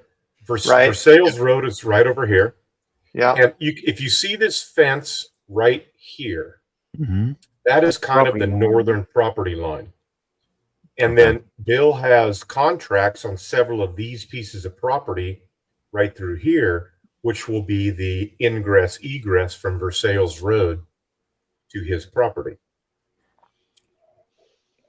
And this is a perfect idea where you can see how we're on two sides of a valley. So we're on the high side of the western side of the valley, and this tree line right here is Bill's property on the eastern side of the valley. And then down here in the bottom is that creek that I showed you pictures of. And so I think the idea that, and the shooting shack he's talking about is right at my back right now. But I think he's talking about, Bill, I think you said that you want to do the visitor center and so visitor experience on this side, and then maybe the rick houses on the opposite side.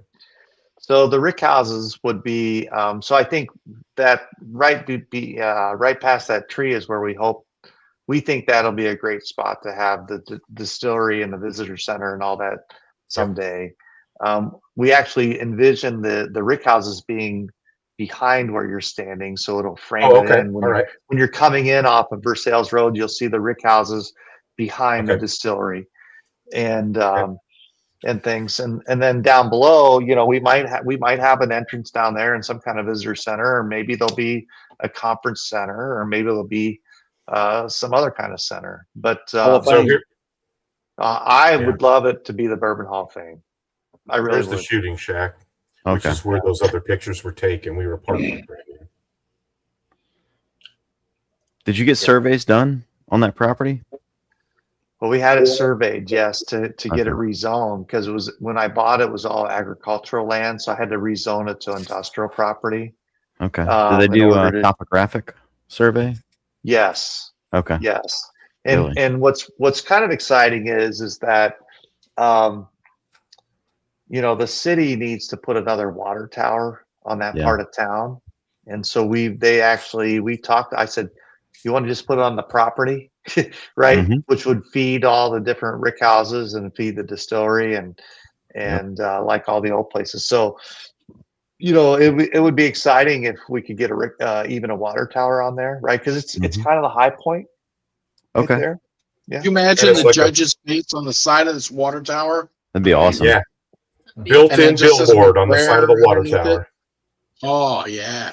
That's Think of better than the a damn social Buffalo media. any day.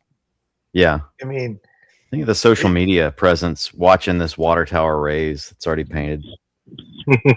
And raised up. It's like all these things just kept happening over the last 12 to 14 years of well, shit, I guess I got to do that. Well, shit, I guess I better do that. Well, shit, you know, and everybody says that you know, I'm on this it's all God's will, right? God's will is putting me on this path to be in the bourbon business. And I said, yeah. I said, I believe that. I said, but I think God wants me to be broke the rest of my life, you know? And so, but it's just, I'm just rolling with it, right? You just kind of keep going, and we'll keep going as long as we can. Well, it's a beautiful property. Yeah. If I could do just a quick pivot for just a second, right? You know, we're building a bourbon brand off of a legacy, which actually happens to be part of my family, right? And if you watch the news and you see what's happening with the lawsuit with Uncle Nearest, they were trying to build a brand off a legacy, and you know, I'm insulted by what they've done to it, right? Because they should have protected that legacy more than they're doing now. Right. And my opinion is my job is not to screw it up, right? The other folks that are messing with that brand, they got greedy. They want to take a legacy and make money, right? And that's what's wrong about this whole picture, right? For us, you know, for me anyway, we're trying to build upon this legacy in honor of who he was, right? And my hope is that this is just it's what I'm going to do the rest of my life, and hopefully my family will continue that legacy on as well. That's the whole goal.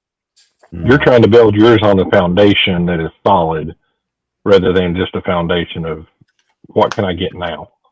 Yeah. They wanted to leverage a story of a legacy that I think is pretty special, to be honest with you. I think that legacy belongs in whiskey.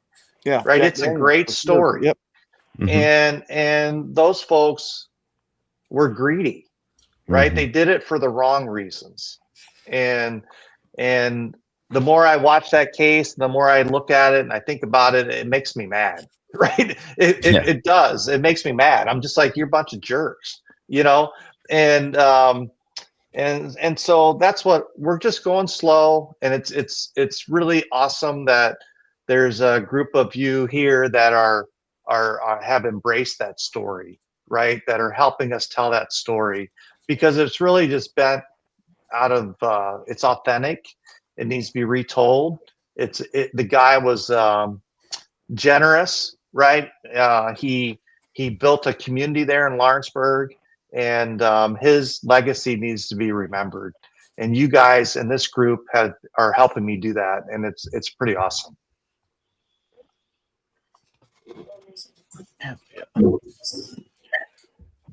Well, yeah, Just to remind everybody in chat, get your entries in. We got 3 bottles for giveaway tonight. We're giving away a Jack Daniels Heritage. Oh yeah. We're giving away a Liquor Barn single barrel Green River wheated. This one is at cast strength 117.6. It's called Wheat Sweet Sweet. And then Mac Daddy, we're giving away a Judge. Match 5, baby. Match 5. Yes, there it is, right there. It's a dang good bottle. That was our control sign for that tonight. bottle for somebody, Toby. What's that? You may need to sign that bottle when you send it. I'm gonna say my signature doesn't mean anything, but I know somebody's signature who does. Jimmy's signature out. Marty, remind me. Get Brian and Bill anytime, but yeah, the top Jimmy bottle's got to be out.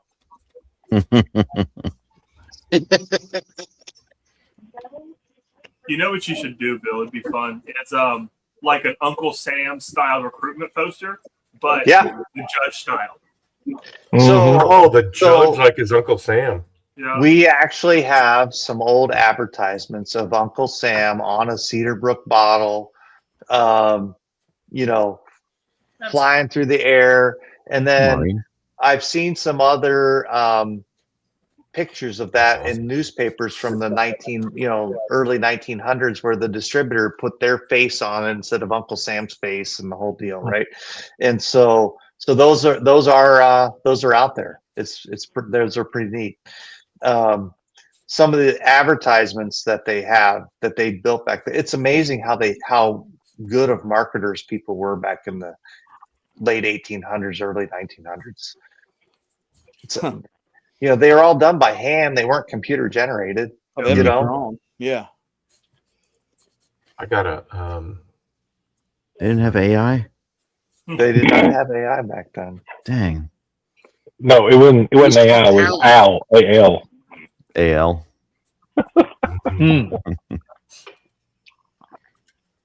What are you looking for, Toby?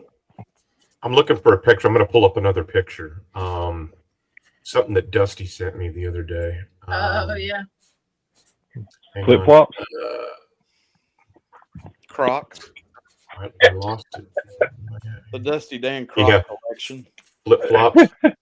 Yep. Man loves flip flops. He was wearing flip flops and 30 inches of snow the other week.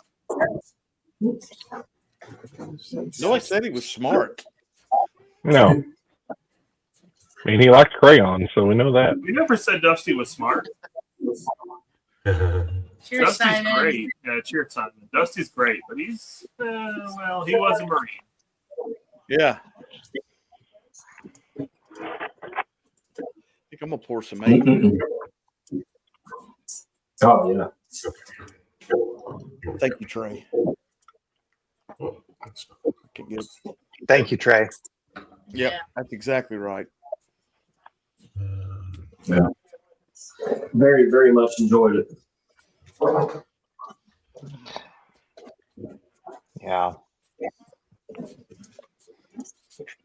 Yeah, no kidding. Thanks again for having me on Oh. this. Mm-hmm. No. Bill, got a question. Travis was asking me about an hour ago, and I'd be damned if I didn't remember. When we distribute to Tennessee, are we using Empire? Who are we using? Do you remember? Yeah, Empire is set up. I've got a meeting with them, I think, in the middle of April to get the kickoff done. We're all set up and ready to go. So by the time we get this thing when we have all 3 picks, bottled, we should be able to send them down there. Nice.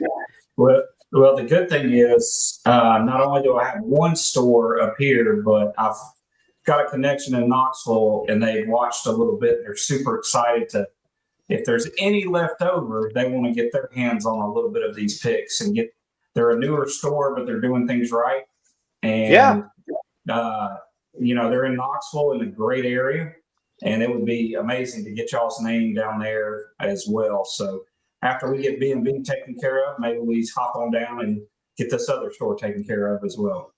If Marty and the group here will spare any, we'll be more than happy to do whatever you guys want to do. Or we can do it all over again. Let's just do it all over. Or we could do it again.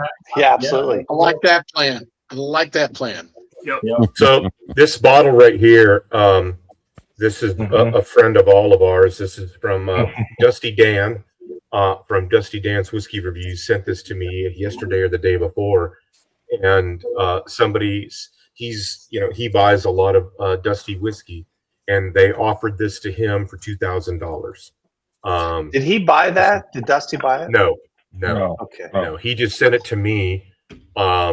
As because it came across his desk, so to speak. Mm-hmm. But I think the thing that's interesting is this was made in 1917 and bottled in 1929. So that's 12 years before it even gets bottled. Hey Toby, can you zoom in under the Cedarbrook name? Authority of Julius. Authority, Julius. Yeah, keep going in there.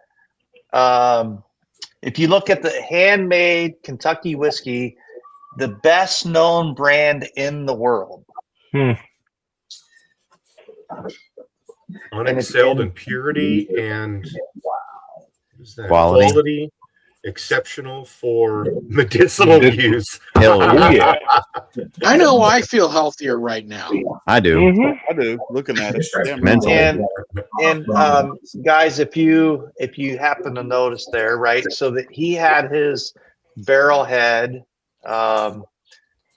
there, and then we modernized the barrelhead with his monogram on it on our bottle. Mm-hmm. But then we also, on the Cedarbrook bottles, we kept that scroll that's around it. So those are some historical things that we tried to use. And then behind the words that we were just looking at is actually a picture of the old distillery site. Distillery. Mm-hmm. Oh, that's cool. Yeah. That's very cool. Yeah, I have one of those. It's actually quite a bit fuller in my bar. There's a lot of loss on that one. Yeah, that one's got quite a bit of Look how loss on it. clean the damn. It's been in that box. Look how clean it is. I mean, that's ridiculous. Yeah, and yes, there's been loss out of that bottle, but the color That tax on stamp that is perfect. 3 years from 100-year-old. It's like the sugar. Yeah. What do you say? Wax top? $2,000? Mm-hmm. 2000. Yeah, tell them about. Wax top and it still had that loss? It's crazy. Yeah. And a box. This one. Oh yeah. Might be holy If glass. I had Marty money, I'd get it. Yeah. But Yeah. I would too. Yeah. $2,000 for a Richie- pint. Richie's got a sample pack of all 3, so Richie's trying to judge now. Let me know, Rich. That's insane.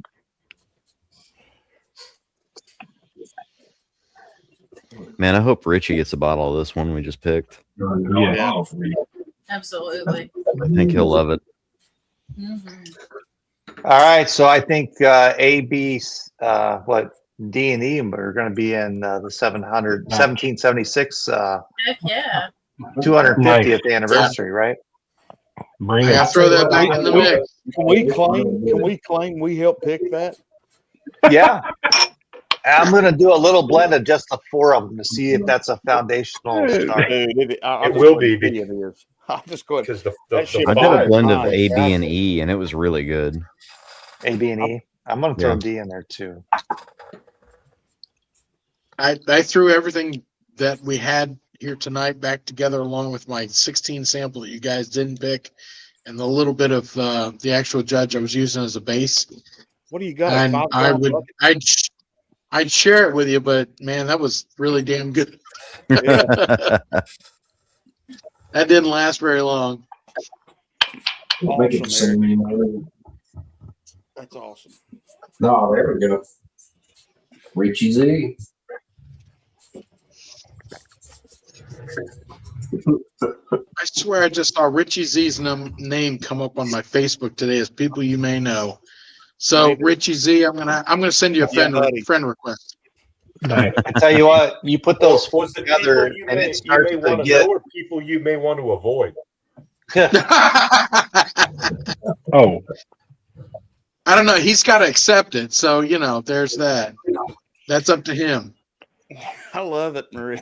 I only do so that. the ones you want to avoid are on screen right now. That's awesome. Yeah, just a little bit. Marie. Oh, that's awesome. Yeah. That's awesome. Cheers, I Maureen. tell you, if you take A, B, D, and E and put them together, I mean, you get it across the palate. Maybe a little bit weak in the front, but you add a couple more barrels to it, it's going to start to round out a little bit. Mm-hmm. Well, I did A, B, and E first, and then I added C, Mm-hmm. and it's fantastic. I'm drinking that instead of my warm-up pour. Well, C's going to be gone, so I can't blend that one in there. So I know. Yeah. right, which when we did batch 5, there was a barrel that everybody when we had all the samples. I had a bunch of people down. We were doing the dumping of those barrels, and there was this barrel, and they're like, "Oh my God, this is so good. We should make it a single barrel." I'm like, you have to make good. You have to take good barrels to make a good blend. Like you can't take all the B's and make a really good A. Like you need some A barrels and some B and C barrels can actually make them better. Mhm. But you got to take some really good barrels and to make a good blend. So we're gonna miss C, but C's gonna be pretty amazing by itself. Yeah.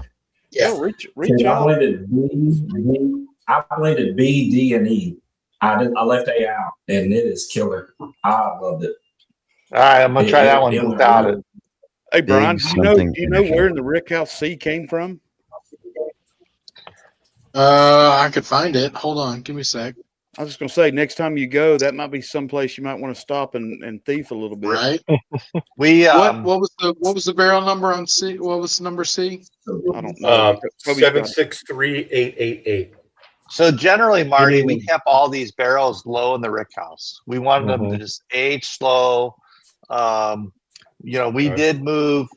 moved a handful of them a little bit higher, but we actually made Wilderness Trail put them all low in the rick house. We were given the slogan, if it's high in the rick house, low on the shelf, right? Lower in the rick house, high on the shelf. And so we went low and slow. Dad would say like barbecue, right? Mhm. And we miss him tonight, by the way.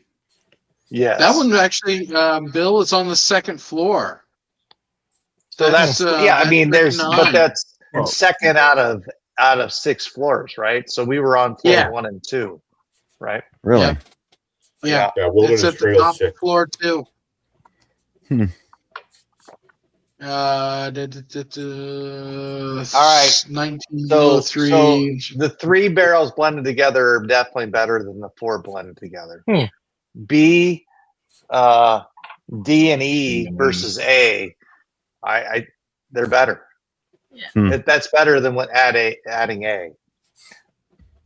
So if I take A out and just add, and so if I add C to that, I bet it's even better, right? Yeah. That's what to me.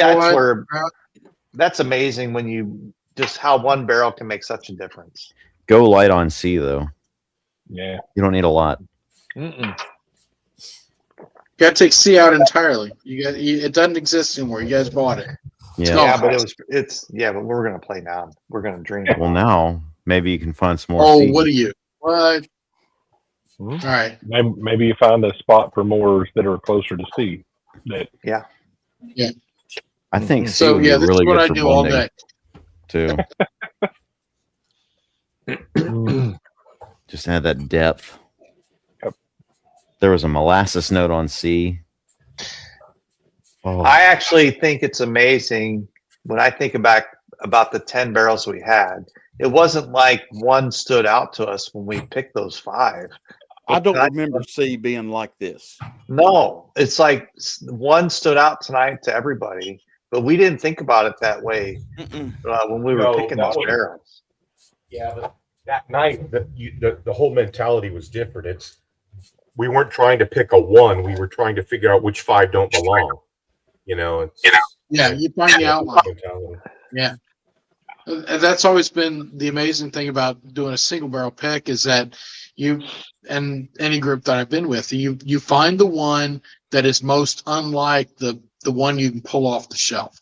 You don't want to spend more money on the one you're going to pull off the shelf. You look for that outlier that is special, unique, and different every time. And that's what makes a single barrel program so much more fun than anything else, is because it's a fingerprint. It's different. It's unique, and it's not going to happen again. You get 200 bottles of it if you're lucky, and then it's gone.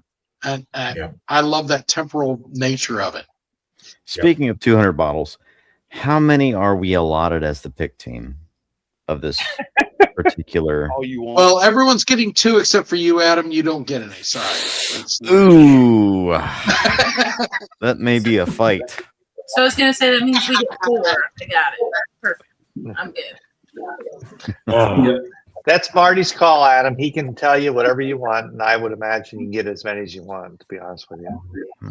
He knows that. So the oils that are left out on C are phenomenal. Just smelling it empty by itself. Yeah, the ABDE as a blend, that's got some nice stuff going on. It's a little sharp in the front. Yeah. But it finishes nice. The nose is nice. Brian, take A out and things. just do the 3 barrels, and it's better. Dude, take So A which out. one? You're saying Just do B, D, and E. B, D, and E. B, D, and E? It's better without the A. Yeah, I agree with you 100%. See, and that's one of those things you find an A barrel and you start putting stuff in, then you end up taking an A out simply because it adds something that does not help the collective. And generally, wasn't A the worst barrel that we thought tonight out of the 5? Not for me. No, I think it was Delta was the. It was D. Delta Was D the worst one? Yeah. I think the finish of B helps the mildness of D and E out. Yeah, I think I messed up. Yeah. I ranked A above E, and I should have ranked E above A. It didn't matter. Yeah. I knew you guys would come around. I knew you'd come around. I do like E. Just give us long enough. We'll choose another Basically, the overall scores from 5th to 1st were D, A, E, B, C. I mean, just follow my guide. You're good. I mean, you know. Hey Toby, how much in the big bottles do you have? Like when you pour B&B's 3 samples, okay? Do you have enough for one more set of 3? No. Shit. Okay. No. Well, we could take those were 750s, Marty. Sorry. We could take our bottles when they come, and you could take a sample of those to Knoxville. No, I'm going. Oh, for the other store. Yeah. To sell. Well, no, because I'd already poured these samples and sent them before I knew about the other store. The fact all I have of C is 1 2-ounce sample for B&B. So here's what I'm going to do. I'm hoping B&B will take a lot of them, and then we sell out the rest, and I take the bottles I buy to the liquor store. It's called Super Bowl. They're new, but they're doing things the right way. I have to give them. I walked in guys, I can't tell you, it warmed my heart to see a store that, you know, they put stuff out and it wasn't allocated. Even if it was allocated, they're doing good picks. Their picks were good. They've been in business 6 months, but their pricing was right. And they have a passion for bourbon. I'm standing on the aisle and they wanted to get to know me. And they're like a massive store. Almost, they have the same collection as like a Total Wine, but they do picks based on bourbon drinkers. You know, they have things that people drink, not what's sold, not what's just flashy or this or that, right? And the guy came up to me and he started getting to know me and my palate, and he started making recommendations. He took me over and just started pouring stuff. I didn't ask for it. He just started doing it. He doesn't know me. And I walked out of that store. I think I bought $300 worth of bottles from them based on pours they gave me. Then we started talking about McBrayer and what the picks we're doing. He's like, man, I would love to have something like that here. And this is his key quote: I want what Total Wine can't get and won't get. There you go. So I can send you, just like B&B, I will send you the old a 2 ounce of the old McBrayer, which is our pick, and I'll send you a 2 ounce of the Cedarbrook, which is our pick. And I just don't have any of I had to wring out the Judge bottles just to cover tonight. I just ran back into the blending room. I've got 1 ounce of old McBrayer right here. Our pick. Yeah, I just ran back into the blending wait, room. Hold on. Is that tonight? And, That's the Judge? No, this is old McBrayer, the 8 year. I don't need that. I have that. I'm talking about tonight. I don't have any tonight. Well, yeah, that's the problem. Here's how I'll play it. I'm going to see what Ben. Toby, I just ran back into the blending room and see if I had any more barrel 9 back there, and I sadly I have none, so I can't help you. Tried. No worries. We'll get them 2 out of the 3 up front, and B&B will get all 3 up front, and that's a good start, and we'll go from there. Yeah. Once they take what they're going to take, and then we sell whatever online, then if there's any left over, I'll take it to the other store. If there's not, my goal is we sell those out, and then we do another pick for that store. But here's the thing: is if you take them the samples of the Cedarbrook and the old McBrayer, and they try those, and they know that B&B's picking those up, if they just see the package for the Judge with the black label, the black box, they'll probably pick it up just to kind of complete the trio type thing. Yeah. So I've got that covered. So, but thank you, Trey. That's awesome. Well, Bill, I mean, you're putting out, your story is amazing, but a story is great, but what's the juice? What does it taste like? And you're putting out a really good product. It needs to be out there. And for those watching, man, you've got to get a bottle. You just have to, if you never trusted anybody, you buy a bottle of this. Don't trust me, trust everyone else here. But the thing is, the juice is good. The brand's going to be around a long time if you keep putting stuff out like this. And thank you. I want to see it in more stores because you put this side by side. It's crazy. I pulled our other control pour tonight. Y'all didn't see it, but it was a Doc Holliday 10-year, right? And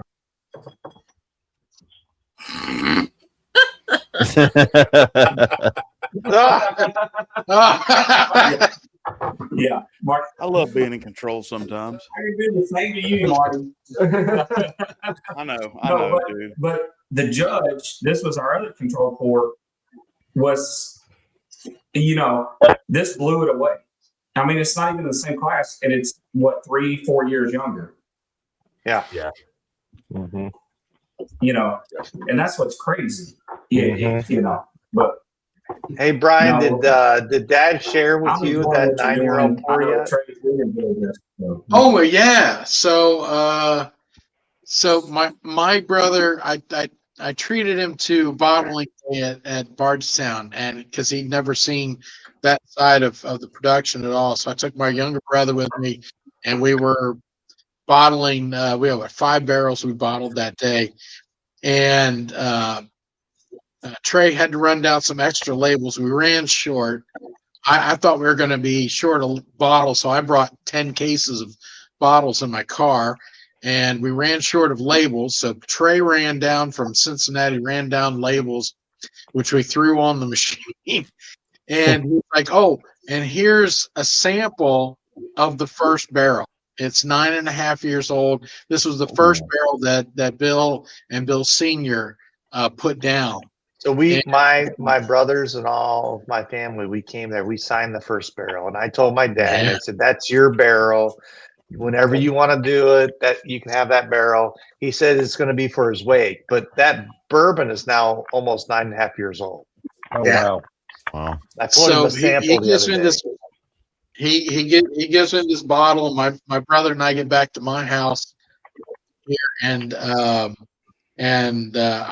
opened it up, grabbed 2 Glencairns, and poured what was left of that sample. There was maybe an ounce left, and we just sat there. And my brother was like, "Man, that's really good." And I said, "Do you understand what it is you just had?" I said, "You had the rebirth of a legend."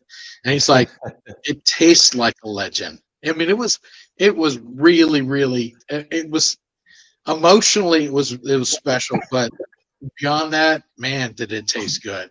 So we got those samples in because it's gonna be incredible. We got those samples in a week and a half ago, and I was home, and it was a 200 milliliter sample, and I went over to Dad's house and we sat and drank the majority of it. The only part that was left is what we gave Brian. He's like, "You got to give me a sample." But I mean, and that's special, right? That's special. You get to sit there with your dad. He's going to be 79 years old this year, and we sat and drank some of that together, and we put that barrel together 9 years ago, and it tastes amazing. Mm-hmm. Really good. So some of these barrels that we're holding back, it's going to be interesting what they turn into over the next few years. Mm-hmm. No kidding. Well, it's fantastic. I mean, what we have now, we're drinking that 6 years old. Can you imagine what this tastes like at 10 years old? That's exactly. Is that Bardstown distillate? No, we had this made at Wilderness Trail. Wilderness Trail. Okay. Yeah, with the corn we grew down the street, and the whole mash bill thing, right? So proprietary mash bill contract distilled at Wilderness Trail. The Cedar Brook is distilled at Green River, and the Old McBrayer is distilled at Bardstown. Yeah. Okay. And what was interesting is about Old McBrayer. This is a good story. So I actually bought some barrels, and I was laying down some other barrels at Wilderness Trail that were going to be for Old McBrayer, and they're a 70 24 6. So WH is 88 6 generally. So we did 70 24 6, and I did that at 105 barrel 100 proof. And I have a few 100 barrels of that laid down, but then they quit working with us. And I had to get some bourbon to make for the Old McBrayer trademark. And I bought these barrels that were the 70 18 12 mash bill. Mm-hmm. And we really liked it. And then when Campari said they weren't gonna make for us anymore, we stuck with that mash bill. And so I've laid down, I don't know, 600 barrels of that stuff now. And but I needed some older stuff because we have this 8-year bottle and bond, which we were like. Well, what I found out is that mash bill was started by Angel's Envy. And so they started that mash bill there. There's not a lot of it out there. And they use that for some of their product. But then, there's some older stuff out there, but then they pivoted from it. And so we really like the mash bill. So we're going to stick with that mash bill from Bardstown Bourbon Company. And we just found another 100 and some barrels of that. That's about 6 years old. We're going to secure those barrels. And so that's going to get us through. And we got another 150 of them that are like 4.5 years old right now. We got another 600 of them that are laid down that are, 1 year old and new. So we feel like we might have a little gap between the 4-year and the 1 year old stuff, right? So we got to figure out that yet, but we're going to work on that to figure out that gap. But that was a new story I learned this week. That was a mash bud laid down by Angel's Envy. Hey, Bill, you have. I know you do. I'm just curious now that, like, I hate to keep going back, but I'm really curious now that, because me and Toby spent like an hour together one night just looking at the photos he took of the property. Yeah. The rick houses that I know you want to kind of get to it eventually to store it there at the property. Do you have a spot on the property that you want to do that at? It's up by it's not too far from where that shooting shack is. That's the highest point, right? Okay. And so the distillery piece is just down on just down away from that, maybe, what would you call that, 50 to 75 yards to that flat spot, Toby. And then up there at the top, so it's going to frame in that whole piece of property. If you're coming in Upper Sales Road, you'll see the rick houses behind it, and you'll have the distillery right below it, and then the creek just below that, and some bridges you can walk from the distillery over the creek to the walking trail to go to Wild Turkey's place. Looks like you can get some really good sun on those hills up there. Yeah. Oh yeah. Yeah, and that's what you want, right? You get that sun, you get them breathing a little bit, and open up to get the airflow in there. Should make some wonderful whiskey. Are you going to do metal buildings, or are you going to do wood? Yeah, so I've thought a lot about that, right? Now I'm supposed to get a quote later this week from Busey Construction, right? So they are, if you're going to build a rick house in Kentucky, they say you use Busey. They are the traditional rick house building company in Kentucky. Are those concrete pads? Well, yeah, they have a concrete pad, but whatever Busey does, they allow it to breathe, the air to breathe under the concrete to get up there. So the bottom barrels get a lot of air into them as well. Some people are doing some different things to build rick houses today that might be a little bit less expensive. Now I haven't gotten the price yet, but the traditional, the majority of rick houses in Kentucky were built by Busey Construction. Okay. When you pour those pads, I'm going to be on site, because me being the civil engineer, I'm just really fascinated with how that's going to work, how they do that. Yeah. That's something I, of course, have never done as a civil. Yeah. I just, I know how to do lightweight concrete. I know how to do concrete slabs. I know how to do all that stuff. But I'm really interested in seeing how they do that with that airflow. So I want to, I'll get with you way before that. But no, hellfire, that sounds very fascinating. I want to see how they test that. I want to see if they're doing piles or caissons. Yeah, and it is pretty interesting. So that's the direction we're going to go. But then, some of the barrels that we got from Green River for our Cedarbrook product, that was when it was the Ozzie Tyler distillery before they changed the name, right? Mm-hmm. And some of the best barrels we have are top filled, and they're sitting on pallets, right? And you're just like, why do those barrels taste better than the ones that are in a traditional rick house? But they are.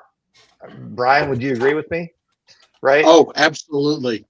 And so, we're going to go down the direction of traditional. We are a traditional legacy bourbon company, and we're going to do everything we can to be as traditional as possible, right? So that's what we're going to do. But there are other people that are building, putting them on pallets and stacking them and putting them in concrete buildings, and that's what they do. But I have a theory on this. Yeah, there's more stave contact than head contact. Yeah, there are people that believe that, right? And there are people that believe that you want it on the side, and that's you do all those things. But yes, if you look at that from an engineering perspective.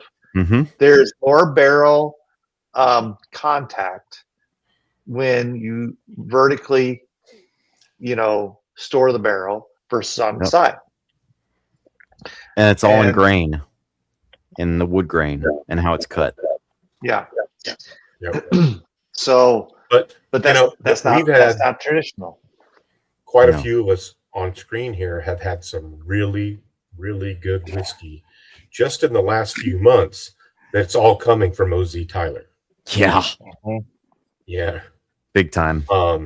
It's all coming out of Elkwood up in Lexington, but they're all old OZ Tyler barrels. Bill, what Better we do top when we, build, right? Barrel King. hey, hey, Bill and Brian, in the next 5-6 years, when we, I mean, I think it's safe to say we're going to try to do this at least every year with Legends of the Oak and Whiskey Nose, the group, and all that. But do you think that you'll have your barrel selection tasting room at the Rick House, or will you have it exterior back at the main location at the visitor center, or what are you thinking? Well, so I've worked with Joseph and Joseph is my architect I've been working with. They build a lot of distilleries in Kentucky, and they talk about having a rick house that is kind of like the tasting rick house where you're pulling barrels and you have people coming in and things like that. We also have a design on the property that the shooting shack becomes the barrel select. We redo the shooting shack. We call it the shooting shack, right, out of tradition for the property. Yes. And we make that a tasting room for single barrels, right? We maybe the rick houses will be all surrounding it, and you grab some barrels, you bring them in, and you do stuff at the shooting shack overlooking the property at the highest point. I think you got it figured out. Yeah, I mean, there's been some really fun stuff that we've talked about and looked at and things, and so it's gonna be amazing. How much fun would it be to say, "Yo, I selected this barrel at the shooting shack"? I just think that sounds cool. Well, especially if you're sitting there picking a barrel and you see like an 10-pointer walk by, and I pull out my damn 30-06 and drop that sumbitch right there where he stands. You can do that. It'd be no problem. Y'all be over going like, I'm getting some, I'm getting a little bit of, charred wood.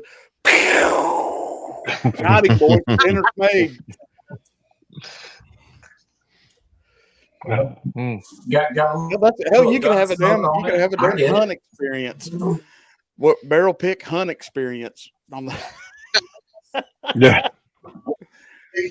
I think we're going to get this no, 50 you just gallon need to name still. one after him. Just Yeah, it's just called the barrel hunt. There you go. Well, you could partner Barrel with hunt. Taurus. They make a judge. The nose is particular of gunshot residue. I'm not real sure.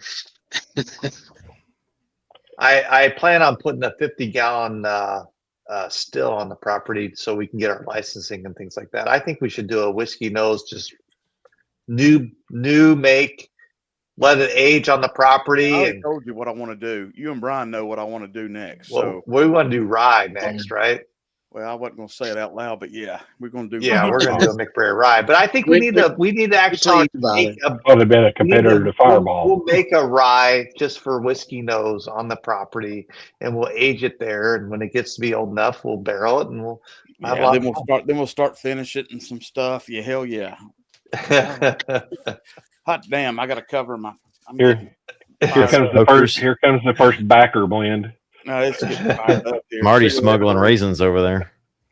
They're turning into damn grapefruits real quick. Getting fired up. Whoa. Easy, boy. Now, Bill, you were saying that one mash bill that you've moved away from. Do you still have those? And I do. Is there a plan for that as a special bottling or any idea? I have no idea yet. Okay. So did I not pull any of those barrel samples in the stuff I sent, Brian? They're not in that. No. Shit. I forgot. I was going to pull some of those. So those are now 4 years old, the first of them. And I tried them when they were 3 years old, and they're pretty amazing, to be honest with you. Right? I have not. I haven't reviewed any barrels that are less than 5. So. No, these are the 70 24-6 105 standard corn barrel entry stuff that I was going to use for Old McBrayer. So what I have considered is that's a higher rye mash bill, that maybe we do that at a lower barrel entry or lower proof, and we make it a mixer and we use them. But I think I'll put a different Old McBrayer legacy label on them, right? Because the labels we have now are you should expect a certain thing when it says Old McBrayer with the label we have now. But I have 4 or 5 different Old McBrayer labels that have been used in the history of that brand. And maybe do a single barrel, or maybe do a 93 proof, because it might be a good mixer, and just make it a lower proof stuff or lower price thing for our fans. and get through them. But I will tell you, there will be some amazing single barrels that are in that thing in the next couple of years. Yeah. Marty, what do you think? Cool. We I'm here spin for the it. wheel here in about I'm ready. 15 minutes. 11:30. Let's do it 11:30. All right, we'll go at 11:30. I know Bill's got to get to bed. He's got to. Yeah, I mean, one I got to quick get up in reminder. 4.5 hours. I mean, We got Yeah, screw it. Keep we him got up. Jack Daniel's Heritage, a bottle of Green River single barrel 117.6. Yeah, cast strength, and then a Judge, all in the giveaway tonight.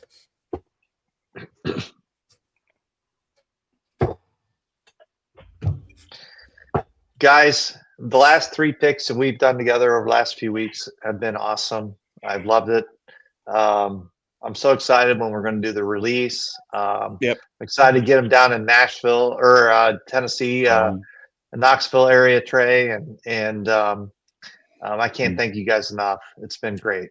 Well, this isn't a one and done. We're gonna try to do it every year as much as we can, because I know the interest is there. I know when people get their hands on this. I was texting. I can't remember who.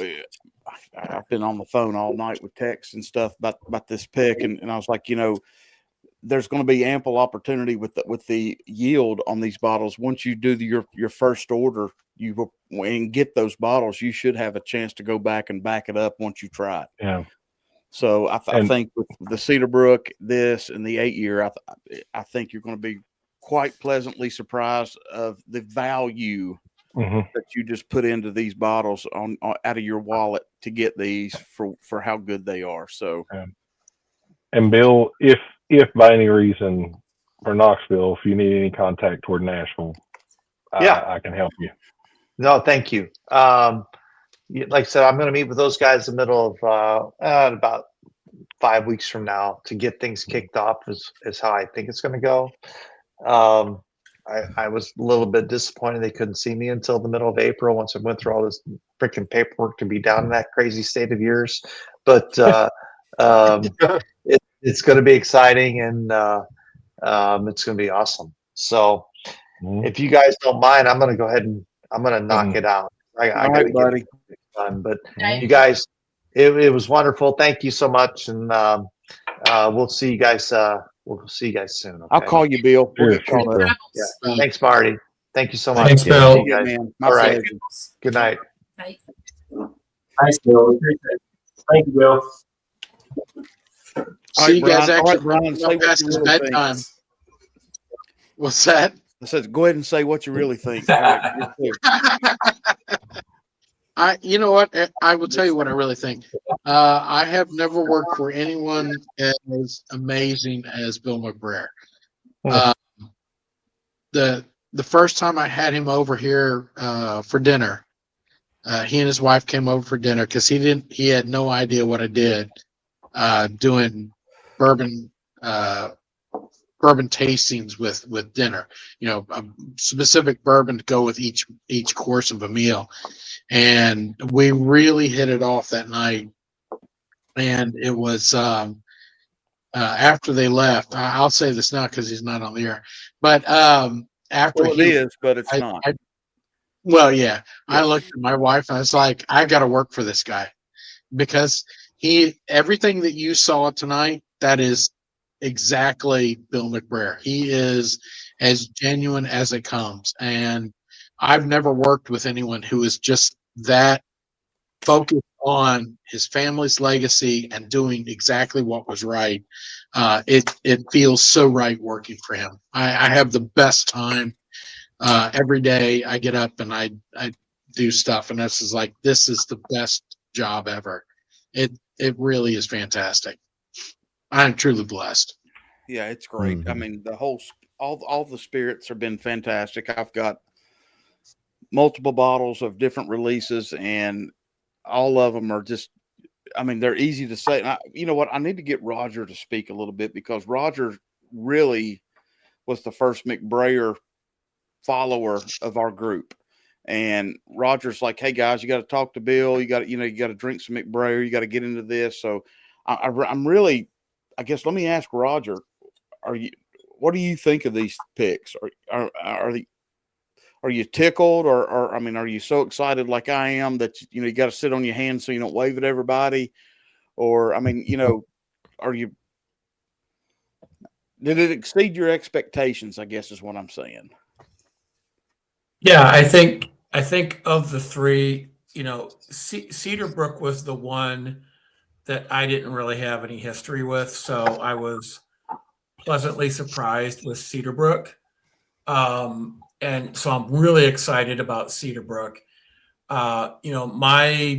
My history with McBrayer was with the 6-year first, and that goes back probably maybe 3 years, 2 or 3 years before they even had an 8-year.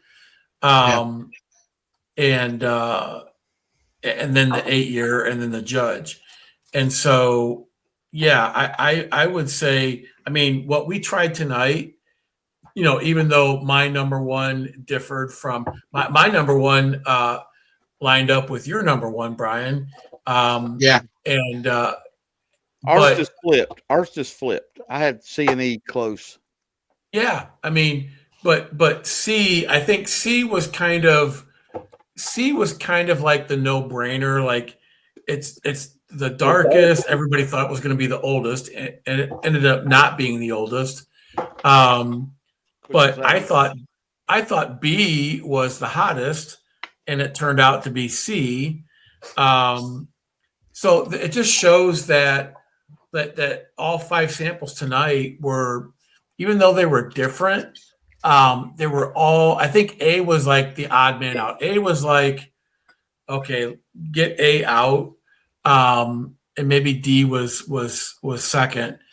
But everybody else was in play, and so it was just so good. So yeah, I'm excited because I think I only have batches 4 and 5 of the judge, and then I've got 6-year and 8-year, and yeah, and then I've got a Cedarbrook. I've got one Cedarbrook bottle, so I'm excited to expand my McBrayer collection. Let me say something real quick before I get off on the giveaway and everything here soon. I just want to thank Toby, Katie, and Ethan, and Bill, and especially Brian. Brian did the legwork of going and getting all 10 of these, 29 750s for us to break down when we did this last month or January in Lexington. That's unreal. That's unheard of from the pick world. And Brian, cheers to you for letting us do that.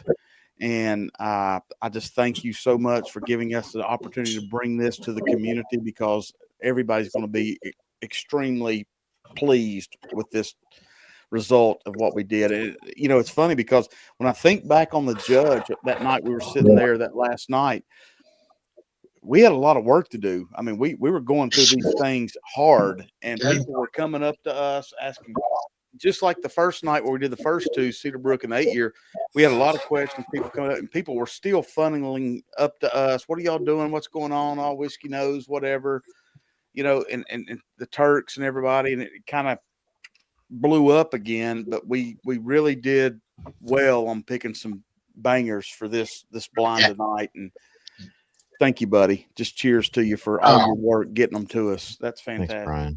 You're very welcome. The thing that kind of blew me away that first night, we're sitting in the VIP lounge, and that was only open to people that had a booth at BourbonCon. That wasn't general public. Those were exhibitors. Those were other distillers and representatives from other distilleries. That wasn't the general public. So the people that were coming up, they had not had our stuff. They were other distillers, and they were stunned. Yep. You guys are sitting there picking. We're picking 5 of the 10 best from each of these 3 categories, and they were like, "What are you doing?" So I have a couple friends, a couple different distilleries, and he actually approached me later on. He was like, dude, what were you doing? I was like, yeah, we had 30 samples to go over in a day and a half to get it down to 15 so that they can get the absolute best. He's like, who did you do that for? I said, only them. That's the only one that we're going to do that for. And it's been an amazing trek traveling with you guys. I mean, just sitting with you guys that were there was a blast. I mean, I had the best time, and I set these things up. When I set up the program and did it, I've done so many barrel picks that it was like, I want to make every barrel pick special. I want it to be the best experience that you've ever had doing this. And that is my mantra. That is how I want to set these up. I want it to be the best thing you've done in bourbon, and you remember it always. Yeah, the bourbon's awesome, but I want you to go, and damn, it was a good time. That's really what I want you to walk away from. So I appreciate that you guys challenged me, number one. But number two, you guys were awesome, and we had the best time. God, we had a good time that night. We did. And the night after, that was great. So I can't think of a better group of people that I would rather do this with than you guys. That was awesome. Katie, Nathan, you remember the first night after we got done with the pick, we were all walking in cursive, and we found the food over there on the right. Yeah. Yeah. Yeah, we absolutely just ripped the ass in out of that damn dirty woman shorts on that shit right there. We just The tore hell? it up. Oh man. What are you talking about? Seriously. You had to be there. I feel like Marty just volunteered me to violate all Dang. sorts of like decency laws. Well, I'll tell you what. I'll back it up. We could have eat the balls off a wooden Indian at that point, and we had that damn food sitting out there. Farmer friend knows. Yep. Goddamn, they had that shrimp. I bet. Yeah. Lord God. Brown, Them scrimps, straight up scrampies right there. We tore them up. Creole, shrimp gumbo. Yeah, you kept bringing that plate back, and it was just gone. Bring another plate back, it's gone. Yep. We tore it up. Well, hell, they're going to throw it away anyway. Might as well eat it. Right? Yeah. We're doing them a favor. Mm-hmm. Yeah. All right, let's give away some whiskey. What y'all say? Yeah, let's do it. Early enough. Yes. Let's do it. Yeah, I mean that experience was, we've done several barrel picks, and that was probably my Several thousand. No, but I am so happy to hear that.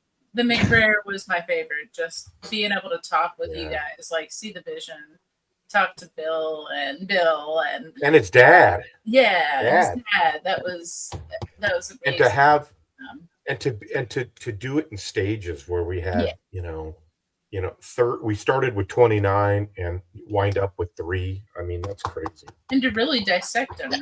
Like I feel like we got a glimpse into like what Brian's job is, trying to narrow down these barrels and really see what's gonna make it. Damn right I did. Yeah, I can't ride it no more, but I can walk it overnight. All right, Brian, since you're our guest, how many times should we shuffle for the first one?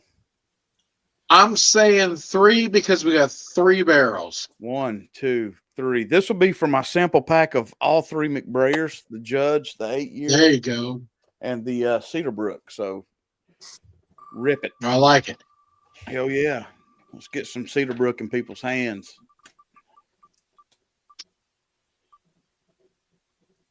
Oh, Dad, you were close. Mike T. Mike Turner. Good deal. Yeah, congrats, Mike. There we go. Heck yeah. Excellent. Hey, Mike, if you've won these before, let me know. Excellent. I'll send something else. Go, Mike. Like, you know what? Marty, I can almost tell you he's probably in chat, but I think Mike has all the standard releases. So That's okay. He can. I'll do something else for Mike. If Mike will just comment, I'll tell you what. I'll send him 2 samples of the Magnus single barrels I've got. Ooh. there you go. Oh yeah, that's right. Ooh, Lord. All right, we shuffled 3 times. This is for the Jack Hang in. Heritage bottle from the Top Jimmy. Toby, thank you so much. Oh, Heck yeah. I got to take notes. Mike got in there and said, "Spin again."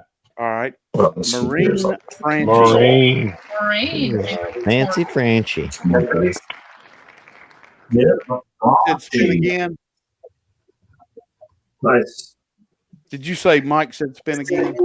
Yeah, Did. he did. All right, we'll do that now. This will go back for the samples. Thank you, Mike. That's awesome, buddy. I'll send you something. Hell, Adam's had them. Spin again. All right. Just don't remove my. Oh, Marty. I'll put it back. That's I'll put fine. it back. That's my fine. fault. No, it ain't. Because it's different.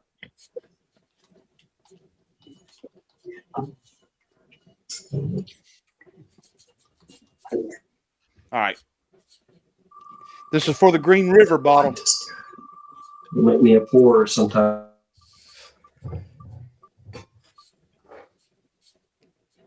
Randall. Randall. The Express. Hang on. He may want to spin again because I just sent him this bottle. Can't even give whiskey away around here. Jeez. Let's do it again, just in case. Yeah, Randall. Yeah. There you go. And again. God damn. What? Roger doesn't have this bottle. Yeah. Roger, you don't have this? No, I don't, but spin again anyways. You're awesome. Okay. All right. Kevin O'Malley. There you go. Yeah. Coffee. Kevin. Yeah. All right, this is for the big one. This is for the judge, batch 5. This is crazy. What a giveaway. Come on. Oh. Icy. Let's go. Oh, Mike T. Nope. Yes. Oh, he may Rigged. have this. He may. Hold on. Mike may have this. Mike, what do you want us to do, buddy?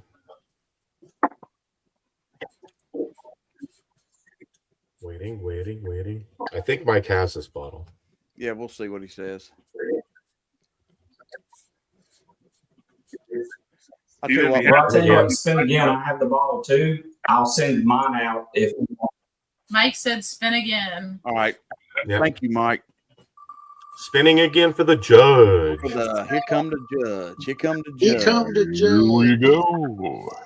Are you shitting me? What the fuck? Who are these people? You can spin it again. Congrats. Oh, You guys have it? We don't, I don't know, but they got some good coffee. let's see if we can get somebody Right. that's not on the panel to win it. How about that? You're great. Katie, you know someone will get you a bottle. Ethan's like, speak for yourself. I want the bottle. Express again. Oh, God. He's got it too. All right. Come on. Oh my gosh. Just pick a name. I'm trying, man. I mean, there's a lot of people on here that haven't won. It's not rigged. I swear it's not. Rigged. Mm. Congrats, Gerald. There There you go. Congrats, Gerald. There we go. It took- Finally. Gave some whiskey away finally. Who won the samples? I did. Did Mike say spin again? Yeah, you need to actually. Nobody did. You kind of glossed over it. All right. You're thinking in cursive, Marty. Yeah. No Yep. shit, man. All right. The sample of all three. Here you go. Lord God, I've spun this thing till it's about broke. I got to oil it next time. Marine. Marine. That'll work. There you go. Okay. There you go. Big winner. Keep it away from Gary, Marine. Thank you, guys. Everybody that contributed, thank you so much. A whole lot of the panel put a lot of money into this. Thank you, guys. Yeah, I'm grateful, and it's going towards our next pick. I can say that right now. Yes, Slapshot, I do all day and every night. So it is 11:30, I think we've been on 2 hours and a half. I want to say a couple things, and I'll let Toby talk, and anybody on the panel wants to say something as we close out. Brian, I've already said how much we appreciate all your hard work and everything you did. Where's he at? Did he bail? Bailed out. He Irish goodbye. Yeah. Oh, Yeah, well, hey, I dig it. I was waiting for you to give your whole speech before you realized. Well, I've got a couple speeches. So anyway, what I was going to say is, Brian, thank you so much. I'm sure we'll talk tomorrow, and I'll give you shit for this Irish goodbye because I like Irish goodbyes. Thank you, Lance. Guys, these picks, all three of these, and everybody here on the panel, so we have had 3 different sets of very trusted palates and noses on these things, and I don't think you're going to be disappointed in any of these. We're looking, I'm guessing, with kind of the information I grabbed tonight from Bill, that we're looking maybe late April for this to get dumped, and I think they're all going to be released close to the same time, so it'll be end of April, 1st of May. But I think I speak for the group, this is hopefully going to be a yearly thing for us. So hopefully next year in 2027, we're going to sit right here and start the year off and do the same thing. And as Bill continues to grow the property and get everything built, we'll transfer everything to there. We'll be on site, hopefully, to do these things and all that. I just want to say a lot of special thanks to the people that took time to be part of this pick group. All 3 of them, guys. I'm grateful. We're a brand new whiskey society, and I think we're kicking it off with some of the best picks that we can do. And with that, if anybody wants to add anything before I close her out, please do. Just real quick, I think that we're looking for these to be available mid to late April. But I will say that as of yesterday, we already have our next pick in the works. And so we're going to be looking to move forward with, doing another 2 picks from the same distillery here probably within the next month. Yep. So awesome. And it's stuff. What Toby's talking about, I'll just throw a little extra on it. Never been picked before, so that's safe to say, ain't it, Toby? I think so. I don't know. Well, no, I take it back. Fred Minnick has done picks of, Fred Minnick has done picks at this distillery, but not exactly what we're doing. Yep. Ours are different. Yeah. Ours are different. So ours are going to be a little different. Yep. We'll let you know more, guys, as we get into that. This will be one of those deals where we're going to try to do the exact same thing as 4 of us go up, get there, go through all we can, narrow it down to 3 or 5, bring them back, select 2 pick teams with other people, and just the community in large, and get those picked. But we'll keep you posted as that happens. So anybody else? Katie and Ethan, anything? Drifting Drams Coffee, get your damn orders in, join Patreon, quit messing around if you haven't done it yet. So yeah, I mean, and also send your bail money to Adam as he needs it from time to time, just to bail him out from, I was a when he goes to these picks and climbs the barrels and the rick houses, he's very close to being arrested every time. So we got to have a little fun set up. I'm OSHA certified. Hell yeah. Then hell, there's no arrest there. Fucking hey. Travis, thank you, buddy. And Roger, guys, thank you. Thank you. And Trey, get your damn blue jean shorts in the washer so you can drive your damn Corvettes. Man, I have to. I mean, say good night, Marty. Yep. Good night, Marty. Yeah, that's plenty. Night, Marty. Yep. Guys, thank you so much. We'll see you on the next live stream Tuesday on Whiskey Knows. We'll have Paul P., Dave Vogelsang, and Top Jimmy doing a blind. So we'll see how much of a train wreck we can create there. So, Toby, take us out. Let's see. Whiskey may not solve all your problems, but it's worth a shot. Cheers, everybody. Cheers.